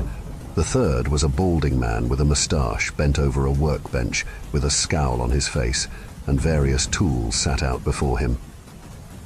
Valerie was glancing them over when suddenly she was waking up in her bed, much like Mike before her. She described it as being there 1 second and then just being back in her bed the next. She said the significance of what had just occurred was not evident to her then, but as the years went on and the dreams happened again, she began to realize what was happening. She reiterated that this dream was around 1999, and it took until 2001 for her to make the first connection from the photos she'd seen. As we all know, in September of 2001, the World Trade Center in New York was attacked by hijacked airplanes. 2 separate airplanes crashed into both towers, which erupted into flames and collapsed soon after. Valerie remembers being horrified as she watched the events unfold, but her perspective was a bit more befuddling than most others. One of the images broadcasted on the news was a near identical image to that which she'd seen in the photograph from her dreams. She first wrote it off as coincidence, as most of us probably would.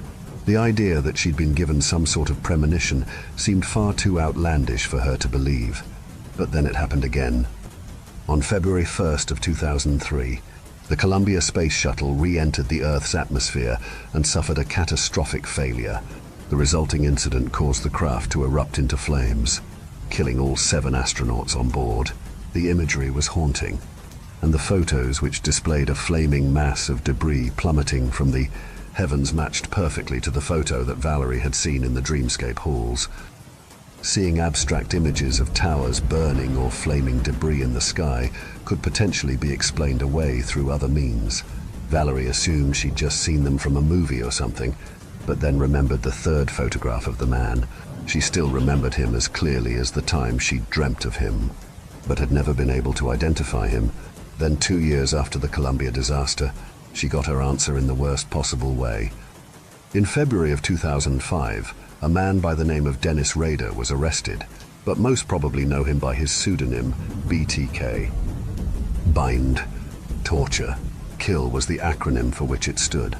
He was a serial killer responsible for the deaths of at least 10 people between the years of 1974 and 1991.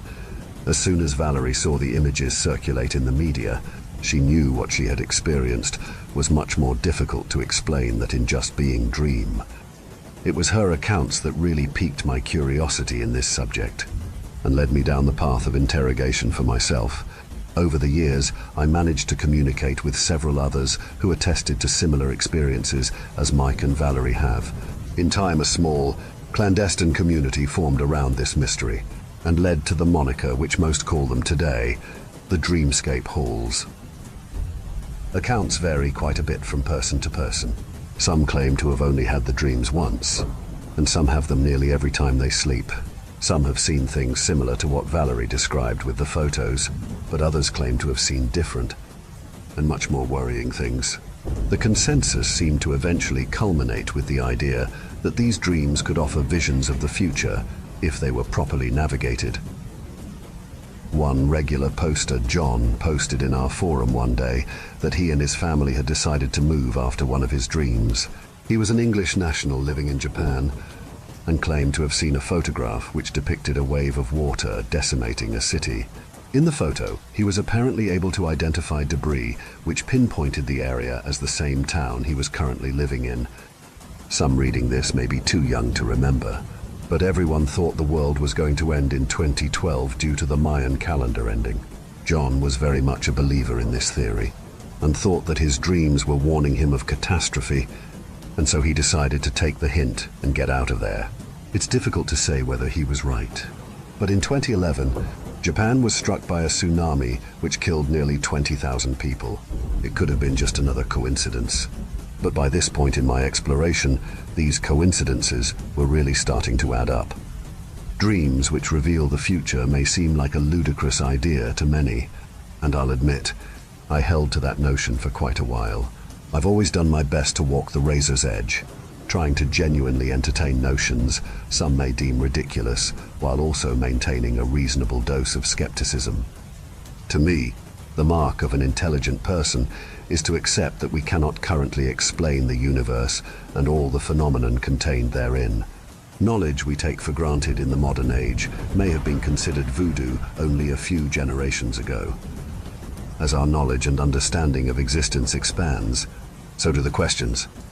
Now, you may be thinking that if there's potential to learn about the future from these dreams, then it sounds like a good thing, right? For a while I believed that too, even after hearing several different people's frightening experiences with them. However, it must be noted that this is far from a risk-free endeavor. People in the community used to warn of the hostile and terrifying beings that they encountered. One of the most commonly mentioned was what the community called the Hat Man. Some may have heard of this being before, as it's grown in popularity due to several different communities making reference to it. People with sleep paralysis, along with schizophrenics and people who abuse medications like DPH, have often also claimed encounters with this entity. The Dreamwalker community described it similarly, a dark, humanoid entity comprised of shadow with what appears to be a wide-brimmed hat upon its head. Most attest to feeling a near-paralyzing sense of fear upon seeing it, but few actually mentioned it trying to harm them physically. The consensus seemed to be that it would simply stalk you throughout the halls, and most would wake up before it got them. Another popular being is one called the Void. It's essentially just a mobile, dark blob which shifts and slithers around, seeming to consume all in its path. Luckily, it's pretty slow, but most community members agreed that you should never let it touch you.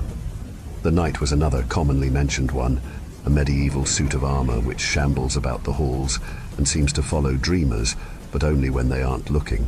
Several have said they'll see it in one location, then round a corner and find it already waiting for them in a different room. Some believe this is a guard of the Dreamscape halls and seeks to vanquish any who trespass within.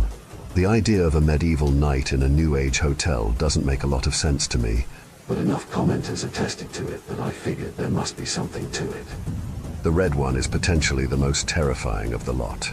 It's described as a crimson-colored humanoid entity with a plethora of curled horns protruding from all over its body. Those who wrote about it say that it's fast and agile, with a seemingly innate hatred for any found roaming the halls. There are several others as well, but these were among the most commonly mentioned and encountered.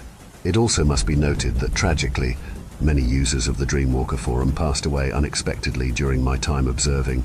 It was the same every time it happened, where the person in question who simply go to bed one night and never wake up. Nobody knows for certain whether it was related to the Dreamscape halls, but once again, we find the coincidences continuing to mount. I regarded this entire enterprise as little more than a curiosity for a while. I've always been fascinated by the spooky and unexplained phenomenon of our world, and this definitely fits into that category. Honestly, I regarded these accounts as an interesting collaborative fiction project in the vein of SCP or the Backrooms, but then I experienced them for myself. The first thing I remember was suddenly becoming conscious. Standing in a room I did not recognize, there was a freshly made bed behind me, with all the other normal furnishings one might find in a pre-modern hotel room, like the others before me. I had no memory of how I arrived at this place, and at the time I had no recollection of the Dreamscape halls whatsoever.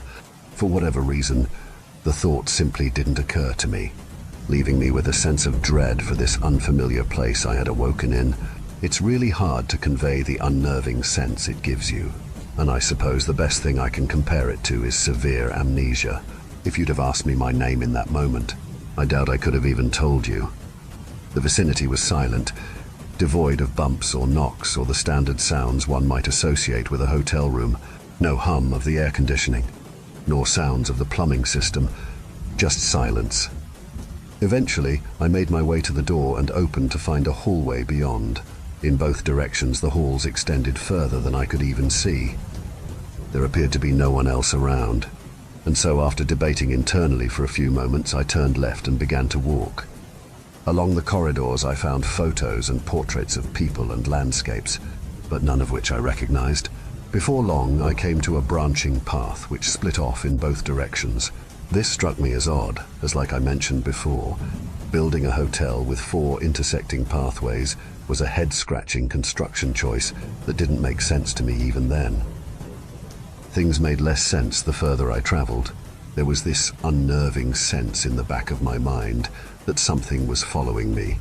But every time I glanced over my shoulder, I saw nothing. After several minutes of walking, I stumbled upon a room that looked different from the others. The borders of the door were lined with a unique trim that looked distinct from the others. The handle to the door felt unusually warm as I grabbed it, and with a deep breath I pushed it open. On the other side, I found a room littered with papers and manila folders all around the room. I counted 5 separate computer setups placed on desks around the room, with a menagerie of wires spiderwebbing the floor. The monitors all displayed static, which really didn't make much sense. It looked like the long-neglected den of some crazed hacker. But there was no occupant present. Beyond the main room sat the bedroom, which stood in stark contrast to the previous. It was well kept, perfectly normal, and even looked as though it had been recently swept. The bed was made. The dresser drawers were closed, and the ceiling fan devoid of dust. The only thing off about it was the mirror in the corner of the room. It was draped with these weird, tendril-like structures like the wet roots of a tree. The mirror also had some weird properties to it. As I stepped in front of it, I noticed it was reflecting the room, but not me. I could see my own body just as normal, but somehow the mirror couldn't. Around the perimeter of the mirror were several Polaroid photos stuck into the rim. Most of them were damaged to the point of being unrecognizable. Some were burned, others afflicted with water damage and crumpled. But there was one which was untarnished. It showed what appeared to be a young boy overlooking a cliff. As odd as it may sound, it almost reminded me of the Lion King, where they stand on Pride Rock and overlook the prairie. Only in this photo, down below there was only flames and death. There wasn't much detail I was able to discern, but it looked like a landscape ravaged by war. As I studied the photo, a sudden clunk caused me to lurch back away. Something out in the hallways had slammed violently into some part of the structure. I scrambled back to the door, and as I peered beyond, I felt my heart freeze in my chest. Down the corridor, I spied an entity standing motionless about 100 yards away. Its frame was obscured, bent and twisted like the gnarled trunk of an ancient tree. The arms which protruded from its torso appeared infused with roots and branches. Its head was little more than a bowl-shaped basin, like an arboreal hollow gouged and erupted into a vulgar attempt at life. As I stared, I spied tendrils similar to the roots emerge from its back. They moved like eels sprouting from an oceanic ravine, slamming into the walls and piercing through them like drills. The thing began lumbering towards me, and although I hadn't a clue what it was, I knew I had to run. The halls became more warped the further I went, spiraling and breaking apart into things more akin to islands floating on an obsidian sea. I leapt and clambered further as far as I could, until I couldn't go any further. After turning another corner, I found myself face to face with the chasm. It was like the hallway just cut off, leaving another section of the building on the other side. There had to be at least 50 feet between the two sides. I glanced down into the void of nothingness, but also the building which extended upwards and downwards further than the eye could see. The entire construct was colossal in a way I don't think any person can appreciate unless they have viewed it for themselves. As the thing continued advancing behind me, I was certain this would be my end. But then I woke up. With frantic breaths and a racing heart, I suddenly found myself lurching awake back in my own bed. It took several minutes before my memories came back, and I began to reckon with the experience I had just perceived. A sense of calmness eventually descended upon me, but it was eclipsed by that of a pervasive anxiety which crept over me like thousands of swarming ants. It was too profound to be a simple dream, and that thought continued ringing in my head. This was well into my escapades with those who had experienced the Dreamscape halls, but this was the first time I'd seen them for myself. It also brought forth a newfound fear when I finally understood how this thing spreads. In the following years, I continued having periodic dreams in relation to them. I found more photographs which did seem to hint at future events, as Valerie had claimed. And much like with John, I even once used the dreams to avert potential catastrophe in my own life. I was supposed to be at work one day in the midst of a blizzard, but ended up calling in sick as a result of what I saw in my dreams. There ended up being a 16-car pileup on the highway, with 9 people losing their lives that day. I can't say for certain I would have been amongst them at the time, but it did happen on the same highway I used to get to work, and once again, the coincidences continue to mount. There's been at least a dozen instances of me getting premonitions of future events, or at least that's how I have interpreted them, unfortunately. It's proven difficult to surmise their meaning until after the event has occurred. Of course, due to the fact that these are dreams, I do not possess any solid proof. I don't expect people to believe me, I just wanted to post my account to see if anyone else has experienced anything similar. Also, for those reading who might find the idea of dreams which tell the future enticing, I have a brief word of warning for you all. Obviously, being able to tell the future can be enormous in terms of one's own potential benefits, but these dreams are not without risks. As mentioned, there's been several worrying accounts of people dying in their sleep, which may or may not be related to the Dreamscape halls, but there's something else too. I swear something has latched onto me. Either that, or my own mental health has started degrading severely. I've seen it and felt its malicious presence. It's little more than a shadow which lurks on my peripheries. I'll catch glimpses of it sporadically, usually at night. And when I do, I know it's time to move on. For years now, I've been moving from place to place, staying on the road and never settling anywhere for too long. But I'm tired. I don't know how long I can keep this up, but I don't plan on giving into it either. I just wanted to put this out there for anyone who may be interested. And maybe someone has experienced these dreams too. Just please be aware, for those that seek forbidden knowledge, there is always a price to pay, and some of us have had to find that out the hard way. Story 4. My gated community has one rule: no laughing after dark. 1 week ago, my wife and I moved into a gated community called Bravero, one of those cut-out paradises with an aesthetic so vivid in photos, yet anemic in reality. After living there for 2 days, we moved to a hotel. It'll be our home for the foreseeable future. We just need to sell the property and find a new one. Anything, anywhere, far from Bravero, that's the only requirement. The nefarious nature of that place only became apparent once the street's rule had been broken. No laughing after dark. "Honey?" I called, chuckling. "What?" my wife replied from the other room. "Get in here and see this," I said. Rowan strolled into the lobby with a beam on her face. Still intoxicated by our new home, she rubbed a loving hand down my back, tracing the curvature of my spine. "What's got you smirking, Owen?" she asked. "This," I said, proudly displaying the leaflet that I'd found on the doormat. Rowan leaned forwards and read it alongside me. "Dear Owen and Rowan, this is Irene from the Bravero HOA. Welcome to day 1 of your new life in this safe, vibrant community. You've already met Gordon, our resident security guard, so you'll know that safety is of the utmost importance to us.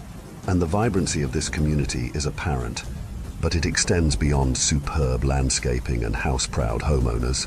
It is the people who make this street vibrant. Parties and events, such as our regular garden gatherings and film nights, make this, truly, a place to call home. However, I do think it prudent to inform you of one particular rule that, without exception, will be enforced. There must be no laughing after dark. This is not a matter of noise. We understand that all residents will want to watch TV, listen to music, or simply talk. Noise is an unavoidable part of life, but laughter, between sunset and sunrise, is strictly prohibited in Bravero. What constitutes as after dark? There is no specific time at which laughter must cease. After all, the sun sets around 4 o'clock in winter and nearly 10 o'clock at the height of summer. Moreover, there is a window of murkiness between day and night. You might be wondering when to keep quiet. If you want my advice, Mr. and Mrs. Neville, I would suggest that you not risk laughing once the day's light starts to fade, once the sun starts to creep close to the horizon, for this is not a rule enforced in a black and white manner. It is not even a rule enforced by the HOA itself. Aside from that, there really is nothing to bear in mind. I do not run an oppressive association. You've already read and signed the contract. You know how we operate. Grow your hedges as tall as you wish. Paint your front door a garish color. Walk the streets after midnight, if you so wish. Just do not laugh after dark. I told you I didn't want to live with rich people. They're unhinged, my wife said.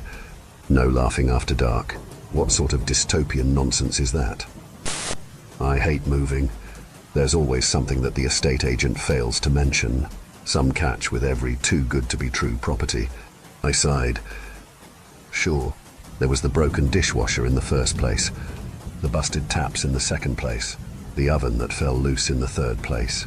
Issues that the agents and homeowners should have mentioned, Rowan said. But I thought we were past all of that. Owen, I thought buying a house at such a sickening price meant that we'd be able to forego absurd problems. And this is worse than any of the issues in our old houses because we won't even be able to fix the problem. Of course we will. We shall become joyless husks. My dear wife, I sarcastically teased, maintaining a straight face as I embraced Rowan, for there is no laughter in Bravero. This is a place of principles, of sincerity. I say, go forth, my wench, and prepare me a sandwich in the kitchen. My wife offered a blank face. Actually, there's no need to worry. No chance of laughing with you around. I could tell, by the look on her lips, that Rowan wanted to chortle. So did I. But in spite of our sarcastic responses to the letter, my wife and I were still drawn to the setting sun beyond the window. And I knew we were thinking the same thing. It would be moronic not to follow the rule for the first night, at least. I sensed that my wife felt just as uneasy as me, felt as if this were more than HOA authoritarianism, given how lax they seemed on all other fronts. The one rule was unsettling. Why laughter? Why that sound above all others? The sound of joy itself. It was too late to do anything on the first evening. I decided I would discuss the letter with the HOA chief the following day. I rang as soon as I woke up. Owen Neville, so wonderful to receive a call from you. Irene heartily laughed the next morning. How was your first night in Bravero? It was good, I uncertainly replied. Irene, I'm calling you about the welcome letter. I see. Did everything make sense? She asked warmly, yet obliviously. I frowned, before realizing the woman obviously hadn't seen my face on the other end of the phone. Well, it was relatively straightforward. There wasn't much to digest, but one thing befuddled the two of us, the rule about laughter. Irene did not pause, and her bubbly tone did not falter. Yes, no laughing after dark. That's all. I did explain how to interpret after dark. There is no exact cut-off point, no moment at which day becomes night. Do you understand? I sighed. It's not about that. Irina, it's about the nature of the rule itself. Does it not seem a little totalitarian to you? I'd understand a rule such as no noise after 11 in the evening, but a rule about not laughing after dark is so oddly specific, and it doesn't seem warranted. I don't see why laughing would ever be worse than other noises that neighbors could make. I paused, but Irene said nothing, so I continued. Plus, as you mentioned in the letter, the sun sets early in winter. Are you seriously suggesting that, on Christmas Day, to give an example, Rowan and I wouldn't be able to have a joyous time with our family after, say, 3 or 4 in the afternoon? Not at all. Mr. Neville, be as joyous as you want throughout the year. Irene gasped. I'm only saying that you wouldn't be able to laugh after dark, not until the sun rises once more. I grumbled in frustration. I have to say I'm more than frustrated to be learning of this rule after finalizing the contract. Did you not talk to the letting agent about Bravero's HOA before purchasing the property, Mr. Neville? Irene asked. Yes. I spat. I signed your association's agreement, and there was no mention of this rule in there. I know because I read it again this morning. So, this isn't legally enforceable. You're absolutely right. Mr. Neville, it isn't legally enforceable, Irene replied. I huffed anxiously. Right, so, did I mention anything about a possible breach of our contract? Irene interrupted. Did I mention anything about the consequence of breaking the rule? Did I mention, for example, anything about seizing the property, should you not comply? Well, no, I said. But what's the point of making a rule that you wouldn't be able to enforce? As I mentioned in the letter, Mr. Neville, I'm not the one who enforces it, Irene replied. The HOA didn't make the rule. We simply inform. I see, I muttered through clenched teeth, tiring of the irritatingly cheery busybody. So, what would be the consequence of my wife or I deciding to laugh after dark? For the first time in our entire conversation, Irene fell silent, hesitated for a moment, longer than a moment.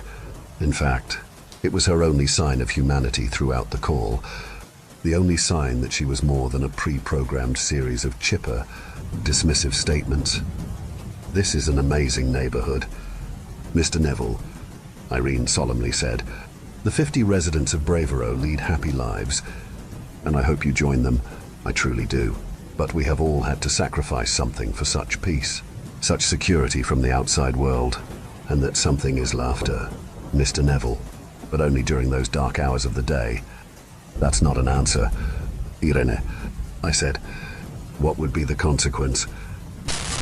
"I wish you'd known the few poor souls who received an answer," Irene replied coldly. "If you had, you wouldn't be asking questions. You'd not dare to laugh ever again." The curt woman, whose jolly demeanor had entirely dissipated, abruptly ended the call, and I was left sitting in my study for the rest of the day, ignoring messages from my boss and co-workers, not only refusing to work, but refusing to move. That may seem a little extreme, but you'd understand my reaction if you'd overheard that call, if you'd lived on the street of Bravero for a mere 2 days, as my wife and I did, because we certainly didn't stay after what happened on the second night. I was stirred from my trance, which must have lasted hours. Around 9 in the evening, Rowan had finally returned home from another late night at the hospital, and the slam of the front door seemed to finally bolt my frozen body from its paralysis. Still, the sudden return to reality didn't make me feel any better about the call with Irene. I didn't dismiss the rule as the overbearing control of a tyrannical association. No, I believed the old woman. I believed that something awful would happen if we were to laugh. I had no idea what that something might be. But I'm no fool. I wasn't going to wait for an answer. I didn't want an answer. I wanted my wife and I to sell our home. I wanted us to buy a hotel for a night and figure everything else out after that. "Owen?" Rowan called. I shakily stumbled out of the office, wondering what had possessed me, wondering why my heart was beating so quickly. Irene's just a power-hungry socialite, I told myself. You should hire a lawyer. Talk about this arbitrary rule which wasn't included in the agreement. That was what the rational part of my brain said. However, the irrational part of my brain, the part steered by my sick gut, told me to ignore logic, ignore reason, and listen to that ever-present dread in my heart. The dread that told me to listen to Irene, the dread that told me to take my wife away from Bravero. By the time I reached the lobby, I was panting. "Sweetie, My eyes widened when I saw that Rowan wasn't alone. Her colleague, Joanne, was standing beside her. My wife's friend wore a smile on her face. "Sorry, it's been a wild day," Rowan sighed, walking over to me and planting a kiss on my cheek. "I'm just going to lend Jo one of my dresses. She's got a fun night out planned for tomorrow." "I'll be out of your hair in a jiffy, Owen," Joanne promised. I followed my wife upstairs and started whispering. "Honey," I said, I talked to Irene. Something is very wrong with this place." "What do you mean?" my wife replied as we reached the upstairs landing. "Did you tell her that the HOA didn't mention a noise rule in the agreement we signed?" "Yes," I said. She admitted that it isn't an official rule, nothing that could be legally enforced. "Good." Rowan smiled. "Case closed, sweetheart." "No," I shook my head. "It isn't closed. She told me that the rule is enforced by, well, she didn't say who enforces it. She just said some really disturbing things. Rowan said that others had learnt the consequence the hard way. She was giving me a warning, or a threat." My wife frowned. "Should we find an attorney? This isn't right, this bullying tactic. It must breach our contract or some law. We can fix all of that later," I said. "Right now, I want to get out of here." "What?" Rowan asked. "Sweetie, we just moved into this place. And I'm telling you to trust me. Sweetie, I begged, still breathing heavily. Do you? Well, of course, Owen, but you're starting to make me anxious. My wife shivered. What did Irene say to you? It was her voice. Rowan, the way she mentioned the consequence. It wasn't right, any of it. I think we should get out of here, I pleaded. I expected my wife to resist, expected her to roll her eyes and say that life doesn't work that way. We just bought the house, to sell it immediately, based on an unnerving phone call. Might seem a little extreme to some people, and if there were any other reason for my distrust, then I would absolutely agree. I'd argue that we should stand our ground, hire that attorney, laugh for hours in the comfort of our own home, simply to spite the maniacs in charge. But I believed that woman, and Rowan clearly believed me. Okay, my wife nodded. I'll fetch that dress for Joanne, then we'll go to the hotel. But tomorrow, we have to sort everything. I smiled tearfully. Thank you. Honey, What are you two doing up there? Didn't stumble into bed on your way to the wardrobe, did you? Joanne laughed loudly from downstairs. Ouch, my wife yelped. My fingers had involuntarily tightened like talons around Rowan's upper arms, but I immediately released her when I regained control, and then my eyes shot to the bedroom window, eyeing the darkness which painted the horizon. A sliver of sunlight persisted on that humid summer's evening, a glow at the end of a blackened tunnel. I prayed for the first time in my atheistic life. Prayed that she had laughed before dark. Owen? Rowan whispered, lip trembling. Would you call it dark outside? I croaked. My wife's head rolled slowly to the window. Then she returned her frightful eyes to me. It'll be fine. Honey, I'm sure it'll be fine. Joanne didn't know about the rule. We'll receive a slap on the wrist or something. Like you told me this morning, there was nothing about laughter in the contract. By the haunted look in Rowan's eyes, it was clear that she, like me, felt something, a foreboding ripple in the air, which felt and smelt like rotten breath. I felt it a day earlier, when we unloaded our belongings from the moving van. The sense that something hid within Bravero, a watcher. Hello, Joanne called again, chuckling. Won't she stop? I mumbled, clutching clumps of my hair. Come on, Rowan whimpered, clumsily plucking a blue gingham dress from the rack. She'll take this, leave, and then we'll leave too, okay? I nodded, stepping in front of my wife and taking the dress from her. Then we walked across the landing, like weary prisoners on death row. I tentatively peered over the banister at Joanne, the smiling woman, donning turquoise scrubs that matched those of my wife. I was frustrated and terrified, in equal measure, by the innocence of Rowan's friend, the ignorance. The problem wasn't simply that Jo hadn't read the letter. It was that she clearly didn't feel what Rowan and I felt. Though my wife and I had been jubilant on that first day in our new home, our property had been pre-furnished with a weighty blanket of darkness. Something I'd read in Rowan's eyes, and I'm sure she must have read it in mine. You took your time, Joanne giggled, piercing my heart with fright for the third time. It made me laugh, seeing you run upstairs after her. Did Rowan need your fashion tips, Owen? Something like that, I whispered, hurriedly handing the dress to my wife's friend. Are you okay back there, Rowan? Joanne smiled, peering at my wife, who timidly stepped out from behind me. Come over shy all of a sudden. Now I'm starting to think you coy lovers really did get up to something. To be young again.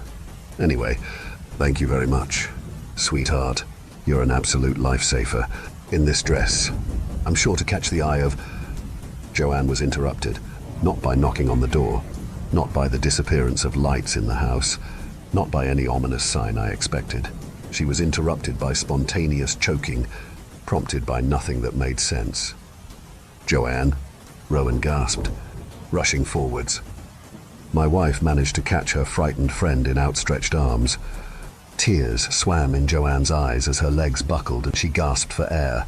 Then Rowan started to perform the Heimlich maneuver as snot spilled from Joanne's nostrils, and I contended with the terror of witnessing somebody die. Several excruciating seconds later, with the slight crunch of Joanne's ribcage splintering, a vile stream of bile released from the back of her throat, and in the mess, which spread in a festering pool on the floor, there floated a crumpled piece of paper. Being the only non-squeamish member of the trio, and noting that the other two were still recovering from the trauma of Joanne's sudden fit, I knelt down to pluck the note from the lake of vomit. It bore neat, printed lines of text in a minute font. After I scraped a streak of sick away, 2 sentences became legible. Expulsion notice. Please exit through the basement. I read the note aloud, whilst Joanne continued to splutter, and my wife eyed me with confusion. So, I read the note again, and again. Joanne looked twice as perplexed as Rowan. I understood, of course, understood that none of it seemed rational. We did not have an explanation for the note's mysterious arrival. Joanne hadn't swallowed the slip of paper. It had simply emerged at the top of her throat, corking her trachea, not in an attempt to end her, clearly, given the note's second sentence. Please exit through the basement. Joanne screamed as she flung the front door open. It revealed not the front porch, but the kitchen, and the back door of the house opened onto the front entryway. Windows opened onto the interiors of various other rooms throughout the house. This was the case not only for Joanne, but for Rowan and me too. We were all doomed to the same fate, trapped in a looping maze, and the horror of our predicament was unavoidable. We had one option. What happens if we listen to it? If we exit through the basement? My wife whispered. What is happening? Joanne wailed, barely registering anything. I shakily answered. You laughed. Joanne, I don't know why, but it's wrong. What are you saying? The woman shrieked tearfully, snot still staining her face. How did that appear in my throat? We don't understand it either, Rowan whispered, holding her friend's hand whilst turning to me. But we have to try the basement. It's the only room we've avoided. I gulped, nodding, and Joanne sobbed whilst I led the two of them to the door. It opened with a slight creak, and I should have breathed a sigh of relief at seeing the basement's darkened staircase, rather than a portal to another room in the house. But there was no wave of euphoria, only that blackened tide of fear rolling towards my mind, threatening something worse than an end. I was haunted by the idea that death might be a kinder fate than whatever lay below. I guided us into the darkness, taking fragile steps and spinning my head frequently to ensure that Rowan and Joanne remained behind me. Once we reached the lightless basement floor, the door at the top of the stairs loudly closed, and I fumbled for the light switch, but it was gone. There seemed to be nothing down there. None of our unpacked boxes, no shelving units, nothing. Just an empty, unlit room, a black expanse. What now? Joanne timidly asked. I have no idea, I replied. We should look for an exit, Rowan said. This is the exit, I pointed out. That's what the note said. No, Joanne said. My wife agreed. Joe's right. There must be more to it than that. There. No, Joanne repeated, interrupting her more forcefully. Joe, are you okay? Rowan asked, shuffling around and grabbing my arm. Is that you? No, it's me, I said, taking my wife's hand. I thought you were holding on to Joanne. No, Joe, where are you? She queried fearfully. No, Joanne sobbed, her voice and presence seeming to grow more distant. And then came laughter. Not a kind laugh, not a laugh of joy, not even a mocking one. It was a laugh devoid of soul, devoid of life, one that seemed to serve simply as the welcome to some eternal nightmare, one that Joanne seemed to be blindly walking towards, willfully or not. I clutched at or avoid, with my free hand, desperate to find her, but she was gone. Stop it, Joe cried, sounding far too distant for such a compact basement. Why are you laughing? Show yourself. Who's there? Where are... Oh, God. No. What are you? What are you? My wife's friend screamed as she saw something in the dark. Something that Rowan and I did not see. Something I know was too terrible for living eyes. As Joanne had perished, I'm not sure how I knew that. I simply understood that she would not return to the land of the living. I understood that she was not simply exiting Bravero. She was exiting reality, and she would not be entering some joyous afterlife. I had no doubt that a hellish, torturous eternity awaited. Squeaking wood sounded, and I rotated my head. Rowan and I had only walked a few steps from the staircase, but it was inexplicably 100 yards behind us. The open door at the top of the stairs cast light from the lobby. It was the only visible thing in the void which had swallowed Joanne, the void that still threatened to swallow Joanne and me. "Come on," I yelled, dragging my wife behind me. As we darted towards the escape, I started to feel something more physical in the absence of the room. A manifestation of the dark tide that had been approaching my mind. At the, Joanne whimpered incoherently from a place both near and distant. It's... Owen! Rowan cried as we reached the stairs. "We have to... go," I ordered, pushing my wife onto the first step. "Please." Owen! She begged. There must be something, some way to save her. I turned for a moment and immediately felt a searing pain in my brain. That black tide had finally arrived, washing away all the joy in my soul, bringing not suffering, but the promise of suffering. It was a warning from whatever lay in the deepness of that basement, whatever thing, outside of the HOA, enforced the rule. Rowan and I had obeyed that rule. Joanne had not. My wife and I were being offered safe passage from the terror.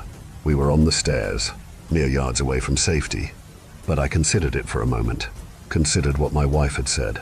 There had to be a way of saving Joanne, in place that defied all spatial laws. I still felt the presence of Rowan's friend, felt her cries burrowing deeply into my ears. As distant as they sounded, I realized that the place was a trick. She might only be yards from us. I could do something. But the Watcher read my thoughts, read my intent to plunge into the darkness and rescue the poor woman. That likely would have broken some other unspoken rule. For a hand stretched from the black, and it did not belong to Joanne. It was a skeletal, six-fingered appendage, cloaked in ragged, ripped strips of grey skin. It was not skin at all. Of course, just as the hand was not a hand. It was not anything that belonged to anyone. Worst of all, I know it did not even belong to the Watcher. The hand was a tool used to make its point. If I had seen even a sliver of that thing's true form, I would have been broken like Joanne. Whatever enforced the rule of joyless evenings in Bravero, it did not come from anywhere earthly, and it did not take Joanne anywhere earthly. I screamed, backing away from the fingers as they sought to snatch me. Perhaps, by returning to the dark and searching for Joanne, I would have faced the same horrible doom, but I didn't allow myself to find out. I narrowly swerved the fingers and followed Rowan clumsily up the stairs, before slamming the door behind us. The two of us ran to the front entrance, and Rowan pushed down the handle to reveal a wonderful sight. Our porch, our driveway, more importantly. We did not stop to pack, did not stop to think. We bundled into the car, drove away from Bravero, and promised never to look back. A few days have passed, and we've decided not to return to collect our things. Even at the sun's high point of the day, I wouldn't risk uttering even the slightest giggle in Bravero. Besides, there are things worse than material loss, things worse than death, even. But I never gazed at those things, and I pray I never will. I pray for something truly awful. In truth, I wish that Joanne had died before seeing whatever she saw. Story 5. My wife and I answered the phone, and now our past has come back to haunt us. Humans are creatures of lingering regrets. We constantly think of the things that we didn't do, the opportunities we missed out on, the alternatives to the choices we have made, and the haunting question of what if. I am no different. I have a what if that persists in my head like a broken record. It lingers in the darkest recesses of my mind like a cockroach. It is a question that comes with a burden that rivals Atlas maintaining the weight of the heavens on his shoulders. What if we had just come forward with the truth? The answer to that question is buried in a story that is not for the faint of heart. What I am about to describe is just as much a detailed recollection of events as it is a confession. Allow me to wash my hands of these sins and repent, for I have seen hell, and I need you to believe me that I have seen it. The room was painfully quiet, almost as if time itself had stopped entirely. Darkness cloaked the room like a massive blanket as I lay next to my wife Jane. A faint light creeped in through the window, allowing for little visibility of the various pieces of furniture in the bedroom.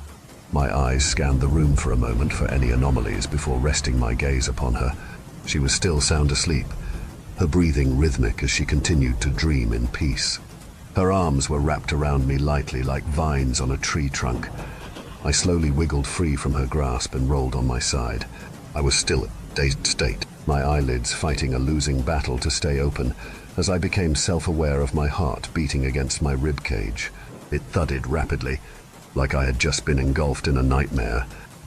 I couldn't remember if I had been dreaming or not, but it must not have been important if I couldn't remember, right?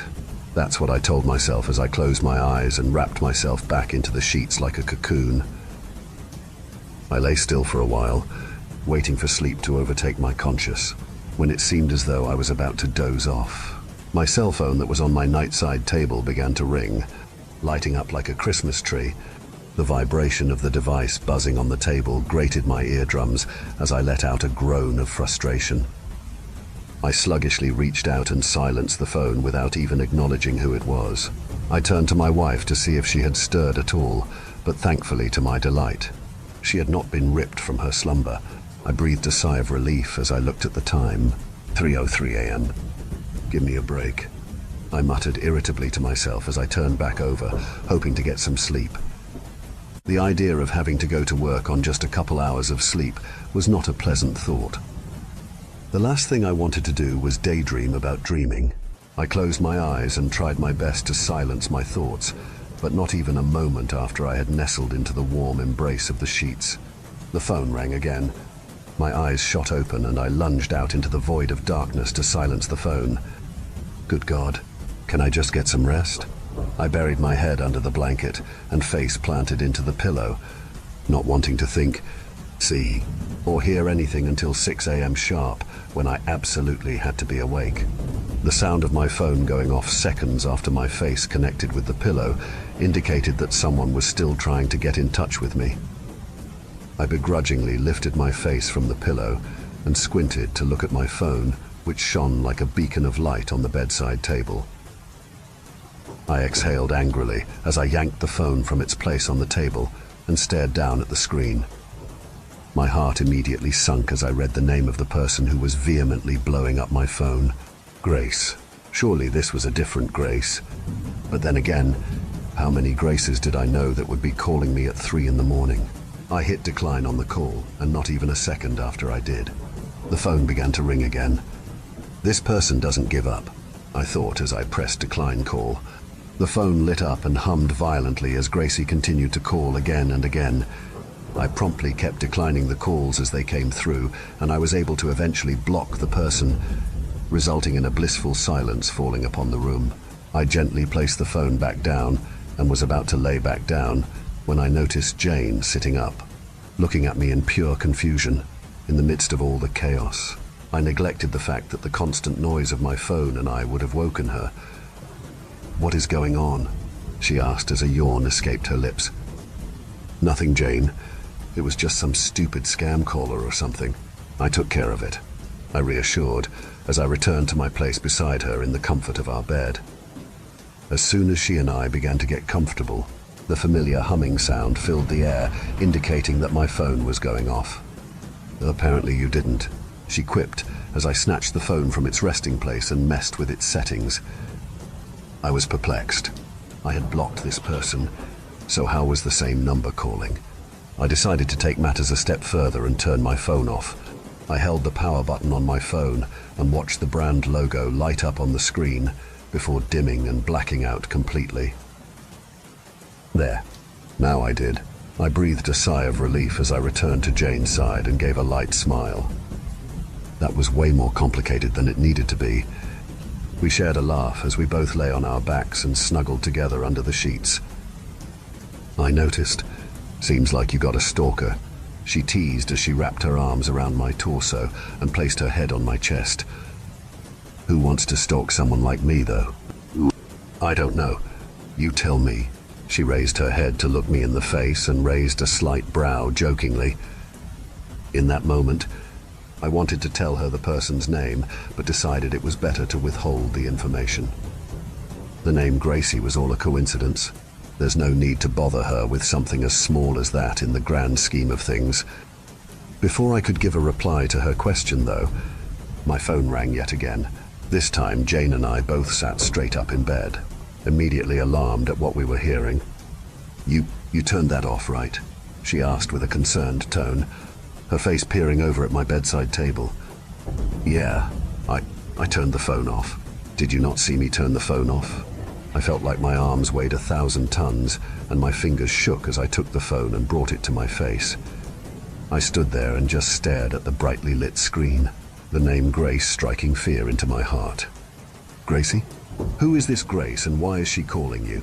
It's 3 a.m, Jane said, clearly agitated and suspicious of the fact that another woman was calling me in the early hours of the morning. I don't know, but I'm going to answer and figure out what the meaning of this is. I pressed accept on the phone call and brought it up to my ear. Listen, I don't know who you think you are, but I was interrupted by a burst of static that sounded like a radio trying to find a proper frequency. Hello? Is anybody there? I asked as I glanced over my shoulder at Jane, who appeared to be a nervous wreck. She looked how I felt internally. I needed to be strong for her. I didn't want to look scared, but it was hard not to be. This whole thing was certainly strange. Put it on speaker. Her voice trembled with a worried tone. I nodded my head and pulled the phone away from my ear. I pressed the speaker button, and we both listened with racing hearts as the static continued to blare. This noise persisted for a while before a faint voice crept through. Hello? The voice was weak, but there was no mistaking it. Someone was on the line. Yes? Hello?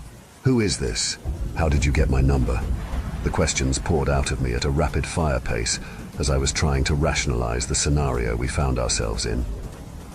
There was no response to anything I asked, and instead we were left to listen to the static deafeningly sounded from the speaker. The moments we spent waiting for a response seemed to drag on in dog years, but eventually the voice returned, this time much clearer. This is Grace. I felt my blood turn to ice. Every word pierced my skin like a hunting knife as I looked over at Jane, who shared the same horrified expression as myself. I felt my grip loosening on the phone as the world seemingly spun around me. This couldn't be real. None of this is real. Leave us alone! Jane's voice broke the silence between the two of us. She seized the phone from what little grasp I still had and tried to decline the call. No matter how many times she attempted to hang up, though, the call would not end. If anything, the static sound got louder and louder, forcing Jane and I to cover our ears. As quickly as the static noise raised itself to ear-piercing decibels, it stopped. Jane and I were afraid to breathe as we listened to the phone for any signs of life besides our own. I could feel my limbs trembling from the fear and adrenaline, and I was afraid to move in any capacity. I clenched my eyes shut and prayed for this to end. I could feel Jane's face hovering above my shoulder, and I could hear her trying to stifle cries of terror. This silence on the other end of the line was somehow more deafening than the static coming through just moments ago. It was not to last, however, as the voice returned and spoke clear as day from the other end of the line. I want answers, the voice demanded in an aggressive rasp before the phone call suddenly ended and the screen went to black. Jane and I sat in the darkness, paralyzed by our own fear. We weren't sure of what to make of what had just happened. It was like a piece of fiction had come to life. There was nothing fictitious about this, however. This was the gravity of the situation coming crashing down upon us. There was a reason why that name sounded so familiar, and the voice on the phone all but confirmed my suspicions. Jane and I locked eyes in horror, and I felt myself shiver at the revelation. It was Grace, our daughter we had killed 10 years ago. Story 6. I was an exorcist in training. I wish I'd never seen the Vatican's basement.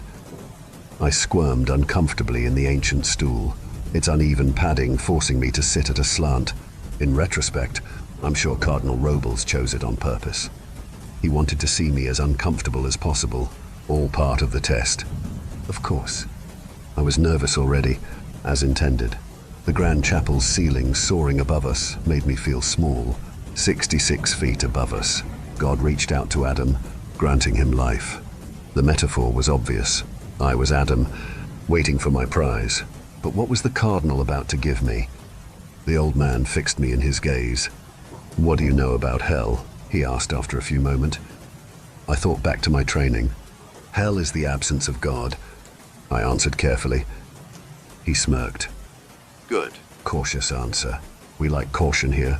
Sometimes. Other times, we prefer cojones." He started laughing, as if he'd just made some kind of outrageous joke. The Cardinal had grown up on the streets of Montevideo in Uruguay. He had a reputation for crude jokes. Some people called him direct. Others called him an asshole. I suppose he was both. "Let me rephrase," he said. "Suppose I were to ask you the geography of hell. Could you draw me a map? Could you describe its mountains, its swamps?" I shook my head. "I have never thought of it as a physical place," I answered, still careful. "Of course not," he said, "but you're not so stupid as to deny the connection between the physical and spiritual, correct? Take your little altercation in Los Angeles. You sewed the girl's lips shut, correct? But if that's all you did, there would have been no effect. You were able to quell the demon's hunger because the sewing of the mouth had a metaphorical, spiritual equivalent. Same with the demon's eyes on the plane. Think of Matthew 18:9. "And if thine eye causeth thee to stumble, pluck it out, and cast it from thee. It is good for thee to enter into life with one eye, rather than having two eyes to be cast into the hell of fire." Now I'm a bit lost, I confessed. The Cardinal rubbed at his temples, clearly disappointed. "Let's try this one more time." "Stop being so goddamn careful, or I'm sending you back to the States to study under Father David." I shuddered at the thought. Father David was a notorious coward, a priest only fit to deal with minor exorcisms. He had called the Vatican for assistance so many times on major ones that he'd earned the name Father Backup amongst his peers.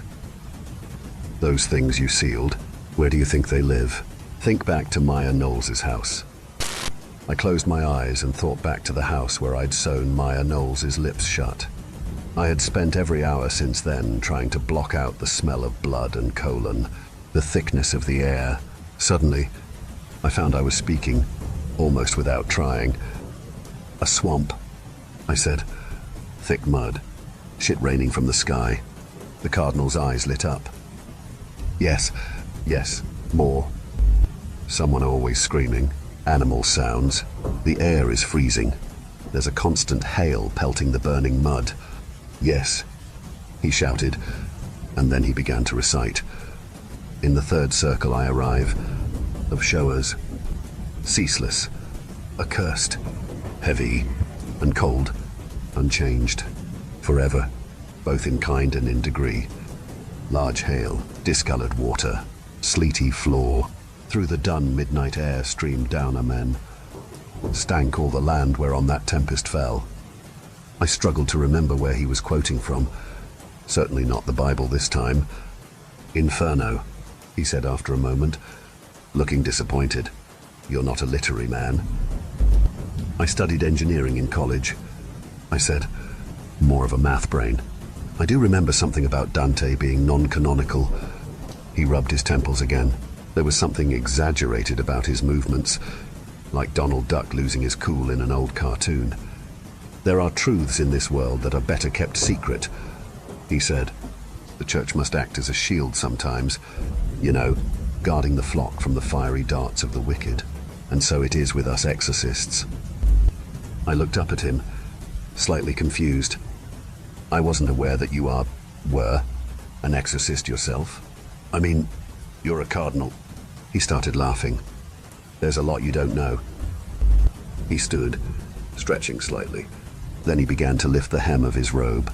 I looked down to see a deep scar running from his ankle to his knee.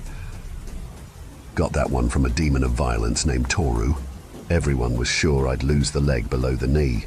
Doctors are idiots, of course. He raised the robe further and turned from me, exposing 4 parallel scars across his back. Those are from Mammon himself, demon of greed. He got away from me, but not before he left me this little souvenir. He paused, looking up at the ceiling, up at God. They're demons. You understand. They're different than the minor entities responsible for most possessions. Even what the church calls a major exorcism is really just the minor leagues compared to what we handle. These demons I'm talking about, they are the lords and lieutenants of hell, professional soldiers for the other side. More exorcists will never encounter one over the course of a whole career. The thing that was inside Maya Knowles, I started to say, was Lady of Hell, a demon of gluttony, quite powerful. Really, you shouldn't be here today. If things had gone according to the demon's plan, she would have eaten you too, and then consumed her own host body like an Ouroboros, breaking her own arms and legs and swallowing them whole.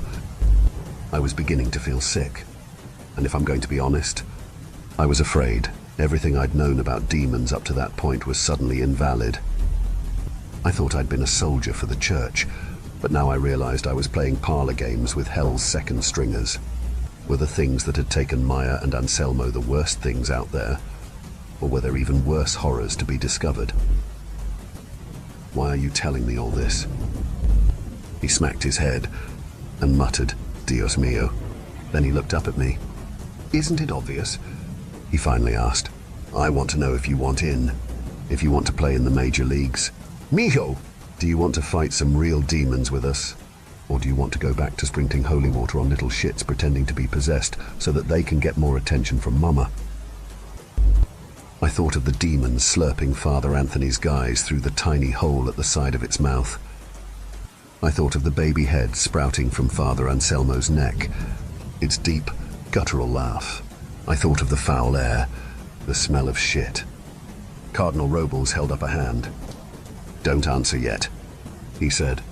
It's enough to know you're considering it. Before your answer, you need to see the reality of what we're up against. He swept his arm out with a flourish. Follow me. Do you believe in God? Any kind of God? I looked up at Sophia. It was a bold question for a second date, but she was asking it anyway. Even before I'd asked her out, I'd known Sophia was religious. Not that she was a fanatic or anything, but she went to church most Sundays, which was unusual in our social group. I shrugged, hoping we could deal with the question quickly and move on to another topic. I think at some point, I decided it was one of those big questions that you could never answer. So I stopped asking. I try to spend my time on problems that have solutions. She silently ate a few forkfuls of her salad. I'm assuming you do, I said, trying to break the awkward silence. Believe. I mean, well, I don't believe in God, she said after a bit. Believe implies there'd be a possibility of doubt. I know there's a God, because I know there are demons. I've seen them at work. I topped off my wine and took a drink. This was getting interesting. What do you mean? Seen them?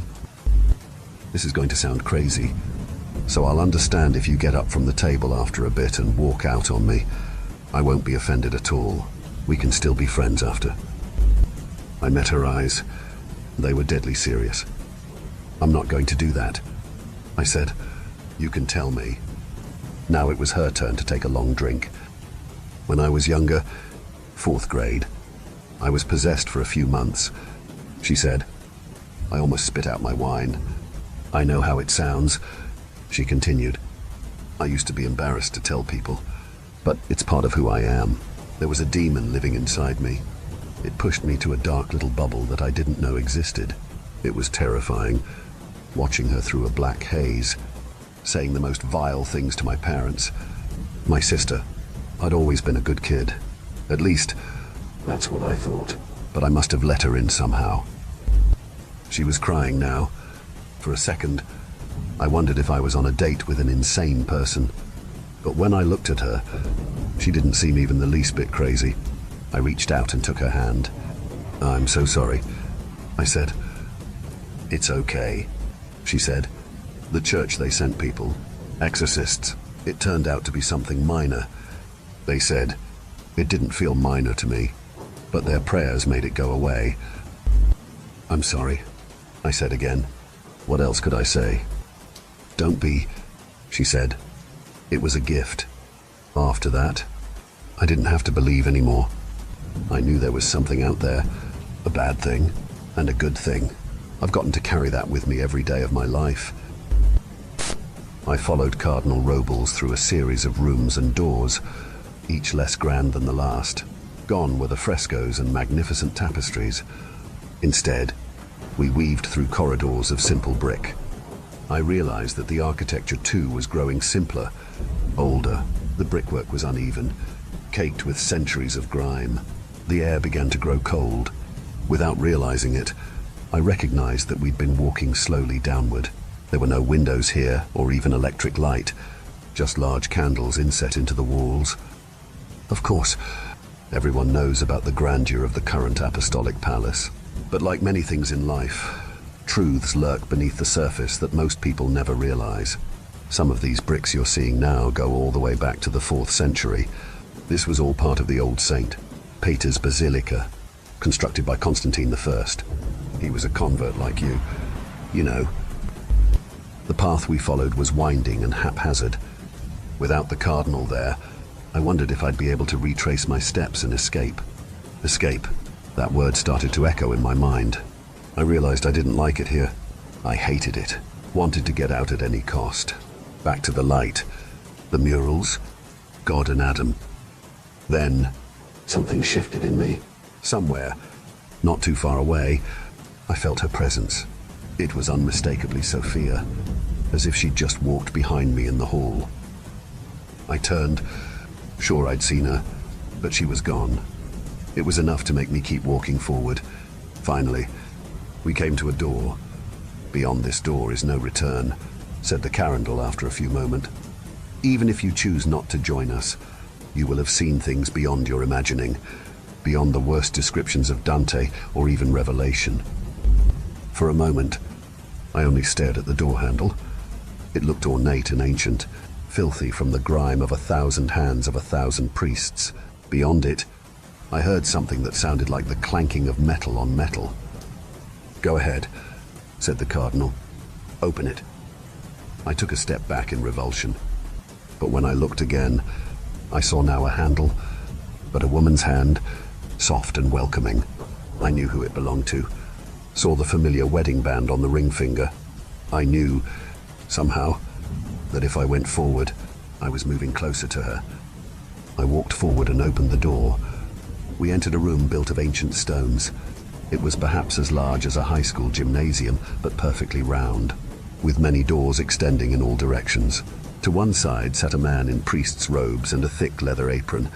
Nearby, a cauldron of molten silver sat over a roaring fire. As I watched, the priest said a blessing over the silver, then poured it into a large, cross-shaped mold. Soon, he was pounding on the surface. Beside him, in neat stacks, lay perhaps 100 such crosses, all neatly stacked. "Why so many?" I asked the cardinal, who only smirked. "You'll soon see." He gestured to the blacksmith, who set aside his hammer for a moment. "Where are the new prisoners? Or just the girl?" "Actually," asked the cardinal, and the man gestured silently to one of the doors, adorned with gold inlay and flanked by small, silver gargoyles. The man resumed his work as we walked to the door and opened it. On the other side, I found out what the crosses were for. In the center of a small, dimly lit room lay a cage, more of a box really, a 6-foot cube. The whole thing had been built of silver cross, all elaborately connected to form an inescapable grid. Inside lay Maya Knowles. Her eyes were no longer closed, but the stitching still ran across her lips. Both of her wrists were manacled in braces connected on opposite sides of the cage by silver chains. I gave the Cardinal a curious look. "This is like no exorcism I've ever seen," I said. He shook his head. "You misunderstand, Father," he said. "This is no longer an exorcism. Maya, and whoever has infested her, will be here as our permanent guests, unable to cause further mischief in the world." I felt something twist in my stomach. "You have to let her go," I said quietly. "I can get the thing out of her. Together, we..." The Cardinal shook his head. "You could kill her," he said. "Release her that way, but there is no saving Maya Knowles' mortal life, which is why she'll be our guest here for as long as she lives. For as long as the demon is trapped within Maya's mortal coil, it will be unable to hurt another soul." "You can't," I said. "Maya, she's still in there. She's an innocent." "Were she truly innocent, the demon would have never infested her," said the Cardinal. "Please understand, I know this is a lot to swallow. This is why we work in the basement, out of the light. What we do here takes moral courage. The same bravery that Abraham possessed when he stood over Isaac, dagger in hand. Thanks to Maya's sacrifice, dozens of others, possibly hundreds, will be spared a similar fate. She is the true cage, the box of silver crosses that just keeps her in place." As he spoke, Maya looked up at me, her eyes pleading. "It's her," I said. "Right now it's her, not the demon. It let her to the surface. She's experiencing all of this." "Of course," said the Cardinal. "The demon loves to hide inside. It loves to let her suffer." "Maya can't eat like that," I said. "Can't drink. She won't live long." The Cardinal shook his head. "You still don't understand the powers we're facing.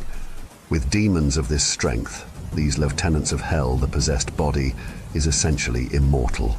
It has no need for sustenance. Maya will still be here long after you and I are both dust." I wanted to fall to my knees and vomit. The Cardinal was staring at me hard, trying to read my reaction. "Do you need a drink?" he asked. "Water? Wine?" I found I could barely speak.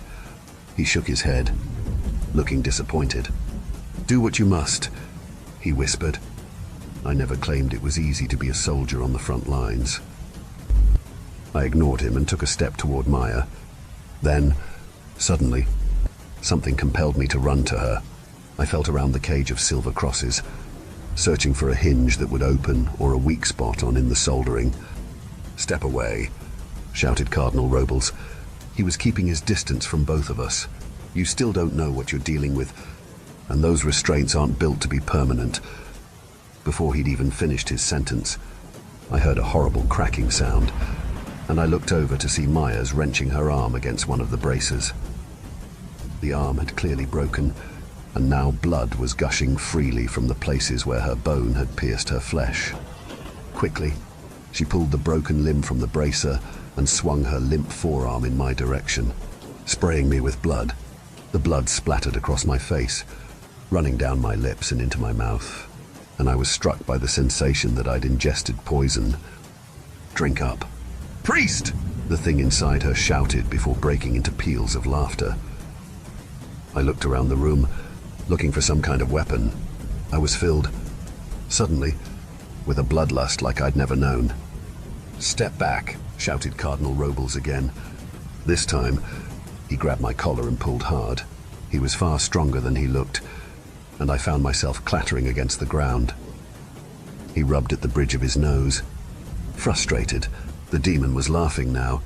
At me, I realized. "This is your new soldier, Robles," it asked. "He'll be dead before the week is out." As she spoke, blood continued to pour from her open wound. Seeing my eyes fixed on it, she tried to swing it at me again, but this time I was too far away for the blood to hit me. My stomach turned. If I'm going to be honest, I almost pissed myself. In that moment, I realized I couldn't be in the room another second. My instincts took over. I had to leave. The demon cackled as the fear took over, and I ran. "Go if you like," called Cardinal Robles, "but you can't run from the devil." I was more terrified than I'd ever been in my life, if I'm being honest. Not just of the thing in Maya, but of the Cardinal outside the cage, of the whole new reality I'd stumbled into. I ran back to the room with dozens of doors to find the blacksmith back at his work, smoothing out another silver cross. I tried to remember which door I'd come from in the first place, but they all looked basically the same. I walked the circle, fruitlessly searching for some identifying mark, but came up empty. Finally, I just opened one. On the other side was a dark tunnel leading downward. A waft of sulfur hit my nostrils, blowing on a hot wind. I was immediately struck by the certainty that I'd opened a doorway to hell itself. I was about to close it when I heard a voice calling for me. "Matthew," it said. "Is that you? I've been waiting for so long, calling to you, trying to bring you here." I could barely speak. My throat went dry. My vision blurred. Somehow, I still managed to speak her name. Sophia. Story 7. My experience at Karetnikov Pass. I hadn't thought about that trip in years. 16 years to be exact. Maybe it would have disappeared into the folds of time if I hadn't read that damn post. Karetnikov Pass is real. I know that now for sure. What follows is the story of me and my best friend's trip there in the spring of 2008. I want everyone to remember we were kids. We might have legally been adults, but we were just a pair of dumb kids looking for a fun way to kick off summer break. We had graduated a couple weeks earlier and knew this would be our last summer before real life kicked in. Before college loans made summer jobs a necessity, before we ended up with responsibilities. If you were an adult back then, or even an observant kid, you probably remember the economy was in the hole. So we didn't have much money between the two of us, and our parents were pretty strapped for cash as well. The only thing that was affordable at the time was gas. Not that it stayed that way, but at the time of our planning, we could fill up Jimmy's Jeep for $20 and drive for hours. So we settled on a road trip. We had a destination in mind, but would pick the route as we went. It was going to be glorious. A full 3 weeks of independence. We printed out some MapQuest routes to landmarks we wanted to see and hit the road. I'll spare you the boring details of our trip. It went like you would imagine it would. Lots of stolen alcohol, reckless driving, and failed attempts to woo local girls. The day things changed forever started like all the rest. Jimmy groaned in pain as our bodies punished us for the abuse we put them through the night before. We had slept on the side of some back road. At least I had. Jimmy fell asleep before he even got out of the driver's seat. It's a miracle he managed to set the parking brake. I shielded my eyes from the glaring sun. "Bro, where are we?" Jimmy retched over the side of his Jeep. Thankfully, the top was off. Unfortunately, I didn't remember ever taking the top off or when it had come off. Jimmy grimaced. He looked longingly at the empty water bottle in the cup holder. "I don't know, man, but I'm drier than the Sahara." That's what she said. Jimmy chuckled. I climbed into the Jeep and Jimmy turned the key. Nothing happened, not even a click. I pointed at the headlight switch. "You left the lights on, dumbass." Jimmy dropped his head to the steering wheel. "Okay, whose turn is it?" I tried to remember but couldn't. Since neither of us knew, we did rock, paper, scissors, which I lost. Grumbling about the unfairness of it, I got back out of the Jeep. Jimmy popped the parking brake and I started pushing. Once we had it running, we tore off, kicking up an absurd amount of dust. A couple miles along, Jimmy slowed. There was a sign at a crossroad. It read Karetnikov Pass 3 miles and had an arrow. Jimmy glanced at me and I nodded, excited at the prospect of finding another place to party. Soon we crested the last hill before reaching the town. Below us was a small gathering of houses and assorted buildings. Beyond the town, glistening in the midday heat, sat a lake surrounded by rocky hills and scattered trees. Disappointment rose up in me as we drove through town. It looked old, not like it had been sitting for 100 years kind of old, but like people had spent a lot of time maintaining the original buildings kind of old. and unfortunately it was totally empty. The shrubs growing out of the cracks in the road, along with the weathered wood of the buildings, made it clear no one had lived here for a while. There was a welcome sign of sorts. Time hadn't been gentle with it, and most of it was gone. What remained was a population number of 5. Clearly it had said more in the past, but the 5 was all that was left. Jimmy wanted to jump in the lake, so we drove recklessly through the empty streets, whooping as we narrowly missed signs and mailboxes. We got the lake's edge. It was so pristine and blue it made me want to leap right in. But I knew we were pretty high in elevation, and it likely looked so clear because it was fed by melting snow. I cautiously dipped my fingers in. I recoiled at the feeling. It almost felt like the water was vibrating, or tingling, as if charged with electricity. "Hey Jimmy, maybe we shouldn't..." Jimmy's naked ass flew past me as he cannonballed right into the water. He screamed in surprise, and not like an ice water on the balls scream, but a scream of distress. In a panic, I ran into the water after him. He was flailing about wildly. The water was only waist deep, so I grabbed him and pulled him back to the beach. He shuddered and crawled a little farther from the water. "Thanks, dude. Something's wrong with that water." I was annoyed that his actions had led to me getting my shoes and pants all wet, but I was also relieved that he was okay. "Yeah, let's leave the water be. I saw a gas station when we pulled into town. Maybe it'll have some bottled water we can grab." Jimmy agreed. We knew the station was closed, but figured maybe there was something still there. The afternoon sun was getting hot and my clothes were drying off pretty fast. By the time we got back to the station, only my shoes were still wet.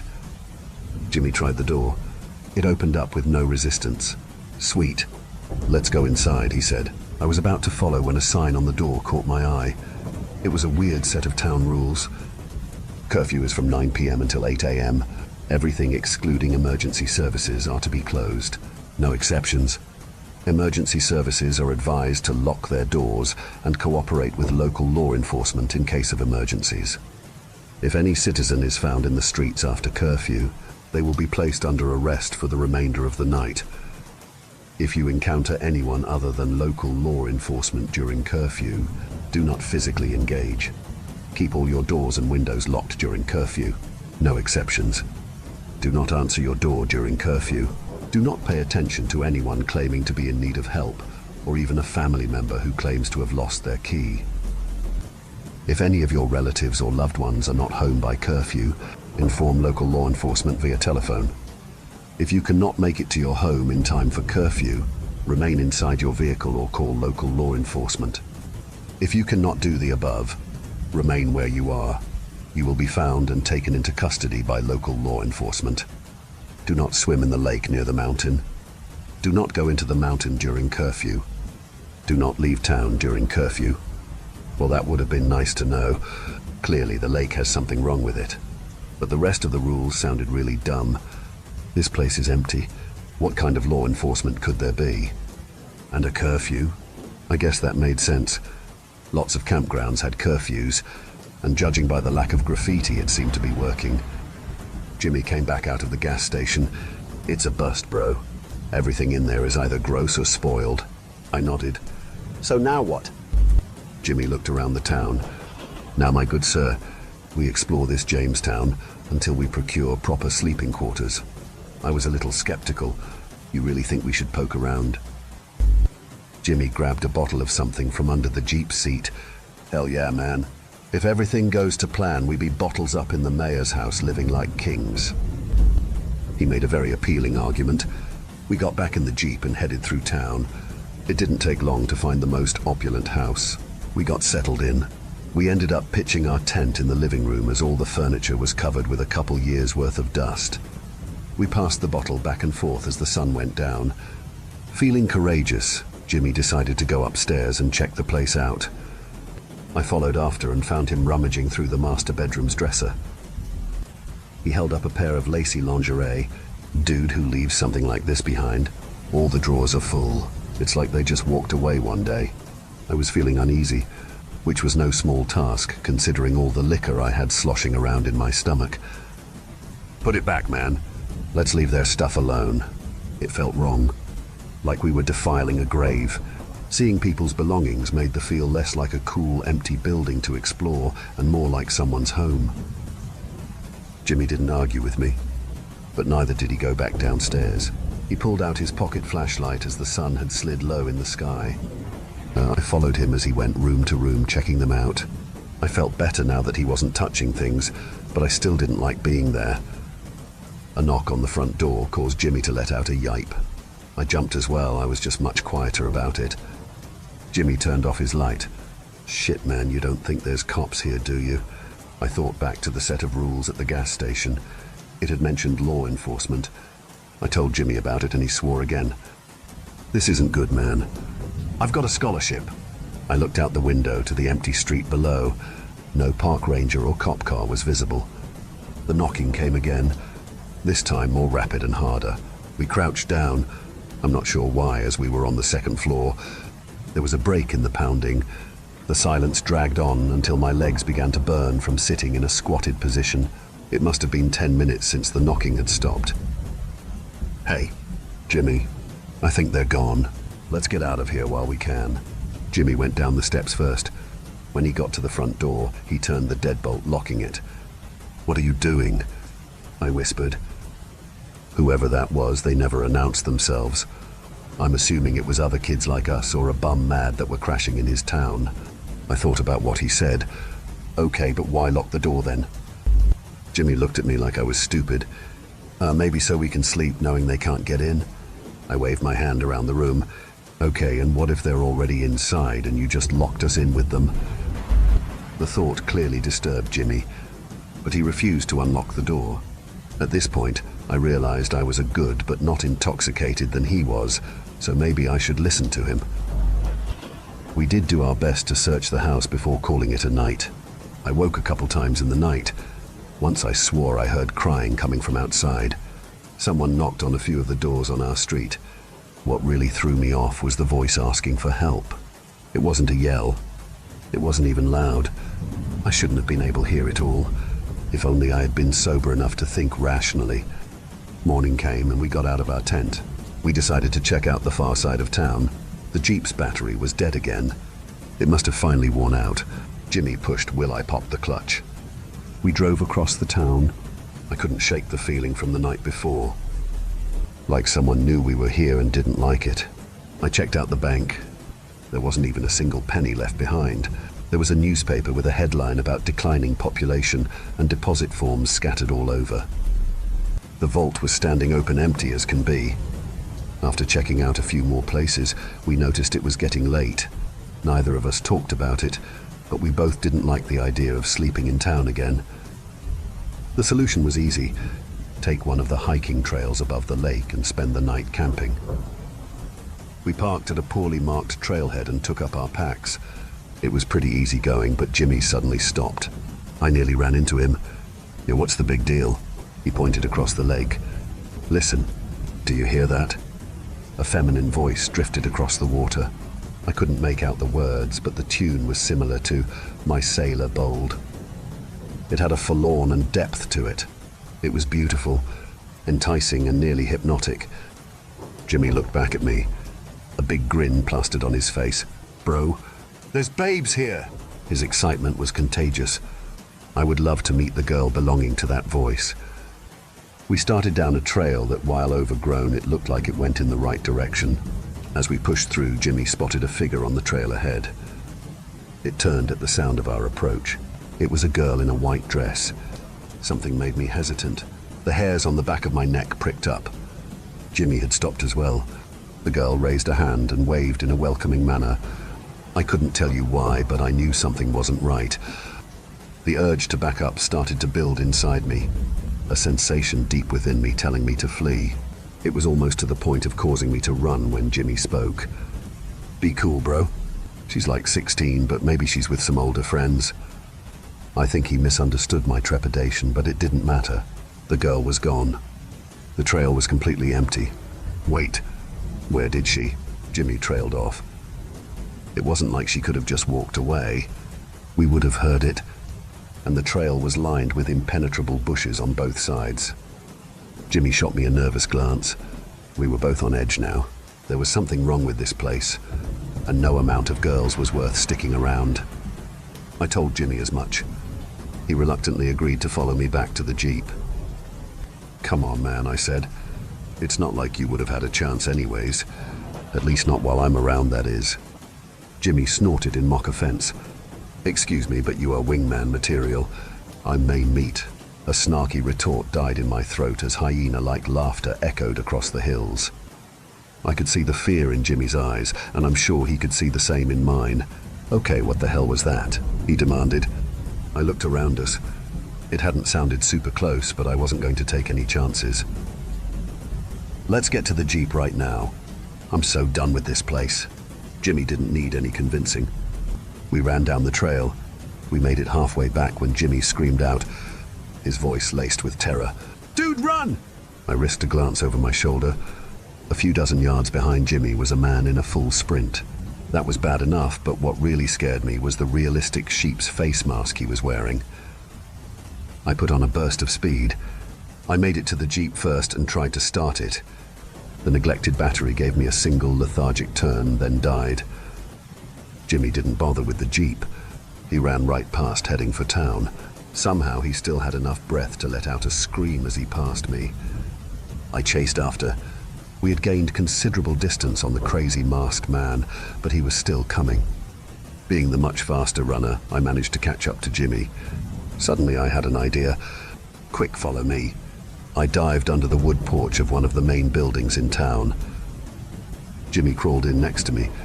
It was cramped and dirty, but we were hidden. Jimmy quietly sobbed in terror. I tried to shush him, but he was beyond reason.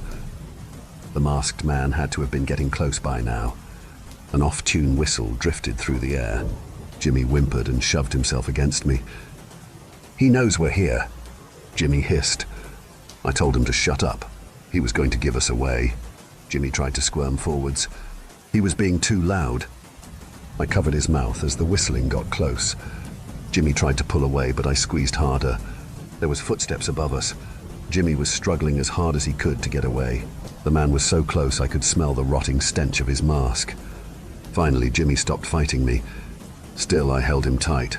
Fear filled my body. I felt a warmth run down my leg. "The man was right above us!" Dust was choking me. Jimmy lay totally still. I didn't want to, but I couldn't take the suspense anymore. I glanced up, and I screamed. I screamed so loud my voice broke. Peering down through a crack between the boards was the man's eye. He grinned, revealing yellow teeth. I squeezed my eyes shut and prayed. I begged and cried. Finally, I looked up again to see the man was gone. I sobbed in relief. "He's gone, Jimmy. Let's get out of here." I started to scoot backwards, but Jimmy didn't follow. I pulled on his shirt. "Dude, we need to leave while we can." Jimmy didn't budge. He didn't react at all. I crawled back up to him and rolled him over. I jerked back, slamming my head into the boards above. Jimmy's lifeless eyes stared up at me. They were wide with terror, and with an unsaid accusation. I felt tears welling up. "No, no, no! Jimmy, come on, man! Jimmy!" I dropped my head to his chest and cried. I tried to pull his body out. I really did. But he was so heavy, and darkness was falling. I could hear the distant laugh of the crazy man. I had no choice. There was nothing I could do. I left his body there. I ran to the Jeep. We had parked it on a hill just in case the battery died. I got it started and drove through town. I nearly collided with some dirty-looking bum wandering the street. My heart nearly stopped when I saw the welcome sign at the edge of town. The sign so weathered only a small portion survived. Population 6. I drove well into the night. I couldn't tell anyone what had happened. I didn't deserve to go to jail. Jimmy wouldn't have wanted me to go to jail. I didn't need to be rehabilitated, as what had happened was an accident. No, I needed a way to explain Jimmy's disappearance that didn't involve that town. Finding a canyon, I threw Jimmy's backpack off the edge. I drove to town and reported him missing. I told the sheriff I'd fallen while hiking, and Jimmy went to get help. He never returned, and I made my own way back to the Jeep. I told them I waited until I ran out of water, but he never returned. The trauma on my face was enough to convince them. People searched for weeks. They found his belongings, and hope was renewed. After a few weeks, the searches slowed. Jimmy's family came out to search. By then, I had told the story so many times the lies came easily. They hugged me and told me how sorry they were. It was almost enough to make me confess, but that wouldn't have done any good. Jimmy was gone, and this way he died a hero's death trying to save a friend. Sometimes I wonder if I could have saved him from that place. Not saved his life, but if I had removed his body, would it have set his spirit free? I'll admit there are times I'm tempted to try and find that town again, to retrieve my best friend's body and free him. Story 8. I'm a cop, and I'm never working the night shift again. Working the graveyard shift as a cop sucks for a myriad of reasons, chief among them being the eeriness of the night. Now, saying that might make me sound like a baby, considering that I'm no small dude, but it's true. Something about being stuck in your car, with no human life in sight, has an almost alien feeling to it. I'm sure it would help if I lived in an area that wasn't as heavily forested as Wyoming, but as it stands, if there's a light on near me, I almost can't see it with how dense the foliage is. Most nights, there's nothing to do, so it's just me and the silence. I usually take the time to catch up on a show I'm watching, or finish a book. On the off chance I do get a call, it's always something small, like a wellness check or a suspicious character outside a bar. I'm always happy to take these calls, though, as it gets me back towards populated areas rather than some gravel road where they have me scouting for speeders. It's not an exciting job, but it pays the bills. It happened 2 days ago, on a relatively warm night. I was working my first night shift in a while. After getting back from vacation, Jimmy, the officer who replaced me while I was out, told me that he finally understood what I was talking about when I said it was creepy. I chuckled, assuring him that I would take over for a while, and advised him to bring something to do next time to keep his mind off it. If anyone were to understand what the transition from day to night shift was like, it would be me, so I tried to make him comfortable. After all, if he started taking them more, I wouldn't have to sit in the darkness as much. He handed me the keys, and I had an idea. This was the only night shift I was scheduled for that week. Why not make it a little more bearable? I decided to invite him along. He could either sit at a desk all night in a dimly lit precinct with only one other person, or hang out and shoot the shit in the cruiser. Honestly, I don't think the blinding white walls of the station are that much more comforting than the darkness. And I think he agreed, because he accepted the offer pretty quickly. We parked on one of our designated hiding spots and settled in, watching some shitty horror movie and cracking open a few beers. Sure, we shouldn't have been doing that, but who was going to arrest us for it? We weren't small guys, either, so it would take more than a couple of beers to get us tipsy. We also didn't expect to be moving much, until my work phone rang. I sighed, rubbed my eyes, and answered it. It was already 3 a.m., so at least we'd made it halfway through the shift before something happened. I immediately heard giggling on the other end. I said hello a few times, and was about to hang up when I heard a voice on the other end of the line. It was Brian, the only other officer on duty that night, and he was in charge of manning the station's phone.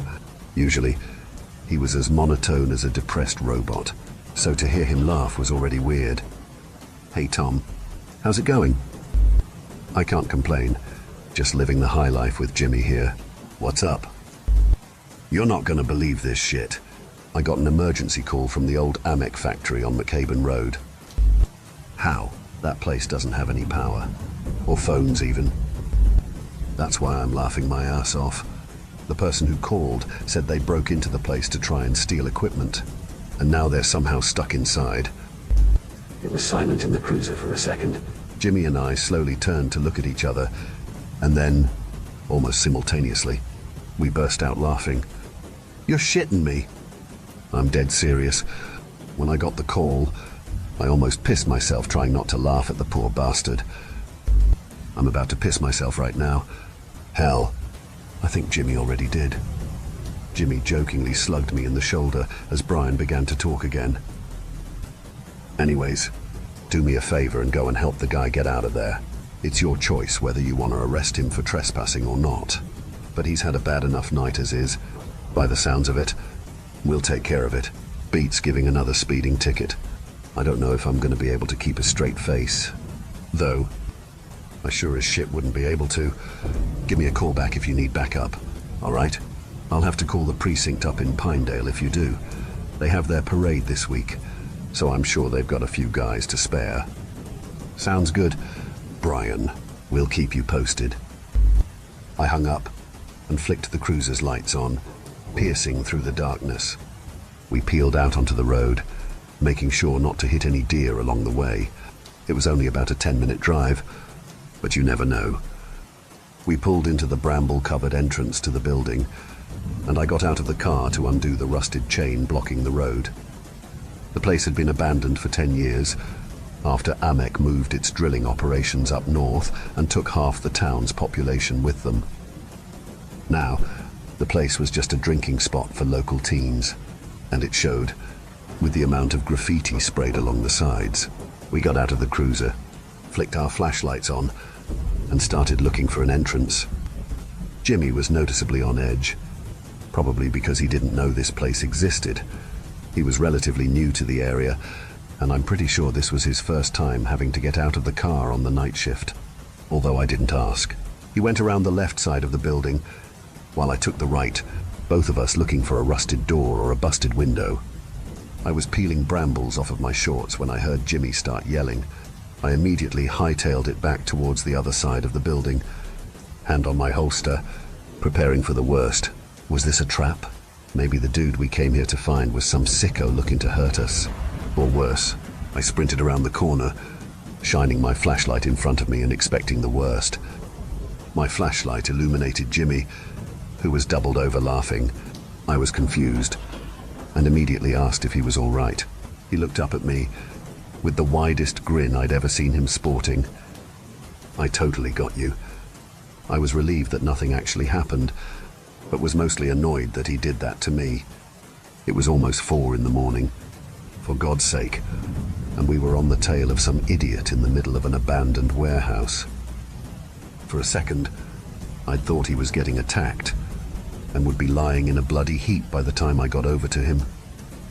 I think he saw that I was pissed, because his face immediately sank and he started to apologize, saying he was just trying to lighten the mood. I took a deep breath and smiled at him. I assured him that I'd get him back at some point, and to just focus on getting in for now. We found a broken window that we assumed he'd climbed in through, and shined our flashlights on the floor inside to make sure we weren't about to step on nails or something. As we climbed into the place, I radioed Brian and asked him to call a few other officers over to us, just in case something went wrong. After the shit Jimmy pulled, I was on edge that something bad would actually happen, so I figured it was better to be safe than sorry. The power in the place still didn't work. In hindsight, I have no idea why I even bothered checking, so it looked like we were going to have to put our flashlights to work. We called out a few times into the darkness, seeing if we'd get a response, but to no avail. We walked past the old drills and ore processors, our feet clicking against the concrete floor. After searching the bulk of the main room, we headed for the hallway at the very back of the factory. I knew this place pretty well, since I'd been called there during the daytime a few years back to clear out some drunk partiers who'd snuck in. Still, it was a whole different beast at night, and the fact that the hallway immediately branched into 3 more didn't help. This is where we made our first mistake, and it was a pretty stupid one. We decided to split up. I know, it's how horror movies start, and how characters die, but we were both tired, and our energy drinks were wearing off. We agreed that we'd keep our radios on at all times, and let each other know if we found the guy. At this point, I'd assumed that he'd found his way out and ran into the woods in fear of being arrested, but we still had to sweep the place just in case. I wasn't planning on arresting the guy, as I figured that he'd had a bad enough night at that point, and the old equipment he was planning on taking wasn't of any use to anyone anymore, so I would have let him off with a warning. Now, though, I was starting to change my mind. I didn't want to have to search the entire back half of this place, especially given the fact that there were 3 floors worth of rooms here. It didn't help that the building was split into two sides that weren't connected. So if one of us found something, the other would have to walk all the way over to them. I was starting to understand why this place wasn't used anymore. Every time I passed a room, I'd shine my flashlight in and call out, as evidenced by Jimmy's voice over the radio. He had a similar system going on. When I reached the first room of the second floor, he was already on the third. So I warned him to slow down a little bit, just to make sure that each room was completely clear. I was met with complete silence, and repeated myself. Still, nothing. Hey, Tom, I see something. What is it? Down the hall from me, there's a hand sticking out of the doorway. I stopped in my tracks. What do you mean? There's a hand waggling its finger at me. I'll be right over. Don't go near it. Don't do shit. Slowly back up. In fact, I started towards the stairs, admittedly slower than I should have. At this point, I was creeped out, but the rational side of me was still telling me that someone had gotten stuck and was motioning for Jimmy to come closer to help them. When I reached the first floor of my building, the other side of me started screaming at me to get moving. And that's the side I started listening to. As I approached the entrance to the other building, my radio suddenly erupted. Tom! What? What is it? There's a face. There's someone looking at me. I didn't respond. I just broke into a sprint towards the access door at the end of the hall. I grabbed the handle and pushed. It didn't budge. I rammed my shoulder into it, screaming Jimmy's name. Behind the door, I heard faint yelling. The door finally gave out, and I started sprinting up the dark staircase. I took my gun out of my holster. Whatever was going on up there, it wasn't good. I reached the entrance of the third floor, and again, the door was locked. I bashed my shoulder into the door once again, calling his name.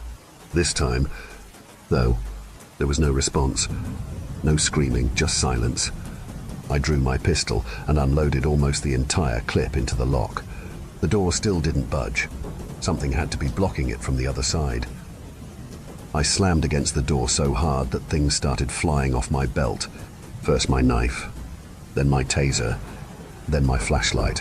I stopped for a second to pick it up, but it just kept rolling until it hit the edge of the stairwell and fell down. I couldn't see shit anymore, but I didn't have time to go get it. The door was starting to push open, and I had to get through. I kicked it so hard, I thought I broke my ankle, but I didn't care. It finally caved in enough for me to slip through into the hallway. I once again called out Jimmy's name, and as my eyes adjusted to the darkness, I saw a light on at the end of the hallway. Not a flashlight, but a very dimly lit room. Standing in the doorway was a silhouette. It had to be him. I called out to him again, but didn't step closer. The silence was broken when the giggling started. It was faint enough that I couldn't tell if it was him, but it sounded like it. The giggling turned to laughter, and he started to move, but didn't leave the doorway. He was just moving in place, jerking from side to side. It looked like he was dancing. I lowered my gun and called out to him again. I knew what was happening. He was fucking with me. All of this was a setup to prank me again. I was royally pissed off and started screaming down the hallway. Are you fucking kidding me? I thought someone was attacking you. Dude, I fucking told you earlier to stop messing around. And now you nearly give me a heart attack by doing this shit. What the fuck is wrong with you? I put my gun back in my belt and turned back towards the door. I'd had more than enough for one night. I'm going outside to wait for the backup to get here, and going with them back to our station. When you're ready to stop fucking around, take the car and don't talk to me for a week. This is seriously fucked up. I stormed out the broken door and picked up all of my stuff.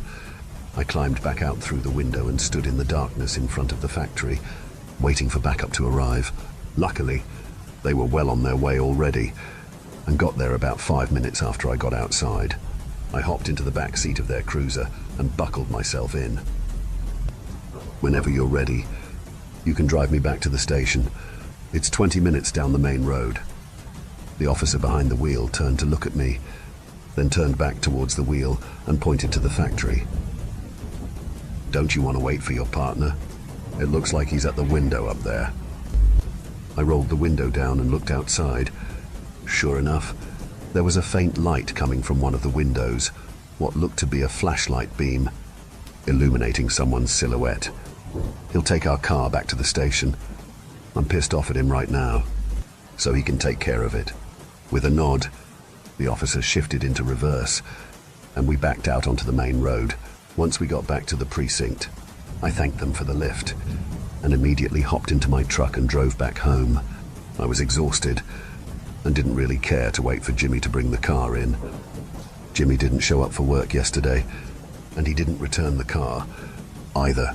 We thought he'd just taken a sick day and forgot to phone in, or maybe he was scared to face me after his little prank backfired. Everyone I told about it seemed to be on my side, and maybe he knew I'd tell people about it, so I thought he was afraid of corrective action.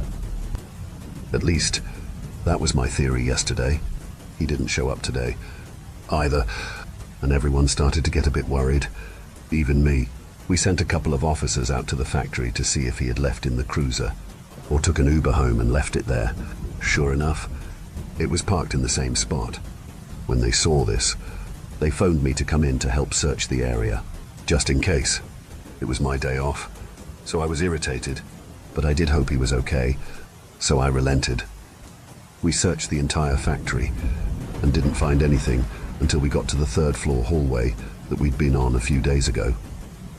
I got up the stairs last and found one officer vomiting in the corner of the stairwell and the other shielding his eyes in disgust.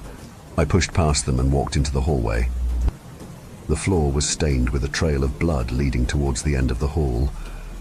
There, hanging from the doorway, was Jimmy. He'd been absolutely mangled. His stomach was eviscerated, and his eyes and tongue were missing. Most notably, though, were his arms and legs. The veins had been almost completely ripped from them and braided so tightly together that they formed makeshift ropes. Seeing this, I didn't immediately join the other officer in vomiting. I just stood there, completely stunned. That changed, though, when I walked into the room behind his body. Above him, attached to the doorway, was a makeshift pulley system, a system that his veins had been run through, almost like he was a puppet. Story 9. In plain sight. In the quiet suburb of Greenwood Heights, Laura and Daniel lived an idyllic life. Their neighbors admired them for their impeccable manners, their beautiful home, and their apparent dedication to community activities. No one suspected the darkness behind their polished facade, the carefully concealed secret that defined their twisted existence. For years, Laura and Daniel had operated as a meticulous duo of child abductors. They preyed on vulnerable targets, carefully selecting children who seemed easy to snatch away without raising suspicion. Each abduction was carefully planned, executed with chilling precision, and followed by conscientious cover-up operations to evade detection. On a particularly stormy night, their target was Emily, a 10-year-old girl with a penchant for drawing and a love for her pet cat. The rain pounded against the windows as Laura and Daniel crept through the shadows, their hearts racing with anticipation. They moved swiftly and silently, expertly bypassing the creaky floorboards of Emily's bedroom. With a precision born of practice, they snatched Emily from her bed, muffling her cries before they could alert her sleeping parents. In mere minutes, they were out of the house and driving away into the night, leaving only a child's empty room and bewildered parents who would soon be plunged into the deepest anguish. In the days that followed, the disappearance of Emily sent shockwaves through Greenwood Heights. The community rallied together, organizing search parties, distributing flyers, and pleading for any information that could lead to her safe return. Laura and Daniel, acting the part of concerned neighbors, joined in the search efforts, their expressions carefully schooled into masks of worry and grief. But unlike their previous abductions, Emily's disappearance did not trigger the expected alarms. No Amber Alert was flashing on television screens, no breaking news updates on the local channels. It was as if Emily had vanished into thin air without a trace. and the eerie silence that followed unnerved Laura and Daniel more than they cared to admit. As the days stretched into weeks with no progress in the search for Emily, Laura and Daniel grew emboldened. They began to plan their next abduction, confident in their ability to continue their reign of terror without consequence. Their next target was Sarah, a 9-year-old girl who lived on the outskirts of town, far from the prying eyes of concerned neighbors. On a moonless night, Laura and Daniel struck again. They lured Sarah into their car under the guise of offering her a ride home from the park, her innocent trust unknowingly sealing her fate. As they drove deeper into the darkness, Sarah's laughter filled the car, oblivious to the malevolent intentions lurking behind the facade of smiles. Arriving at their secluded hideout, an old cabin nestled deep in the woods, Laura and Daniel believed they were in control, their previous successes reinforcing their false sense of invulnerability. They ushered Sarah inside, confident in their ability to keep her subdued and compliant. But Sarah was different. Unbeknownst to Laura and Daniel, Sarah was not an ordinary child. She was a vessel for a malevolent entity that had sensed their darkness, drawn to it like a moth to a flame. As the hours passed and midnight approached, the atmosphere inside the cabin grew charged with an unsettling energy. Shadows seemed to dance in the corners, and the air hummed with an otherworldly presence. Sarah's behavior shifted subtly at first, her gaze unnervingly steady, her words carrying an uncanny wisdom far beyond her years. Laura and Daniel brushed off these signs of unease, dismissing them as their paranoia and fatigue from their latest crime.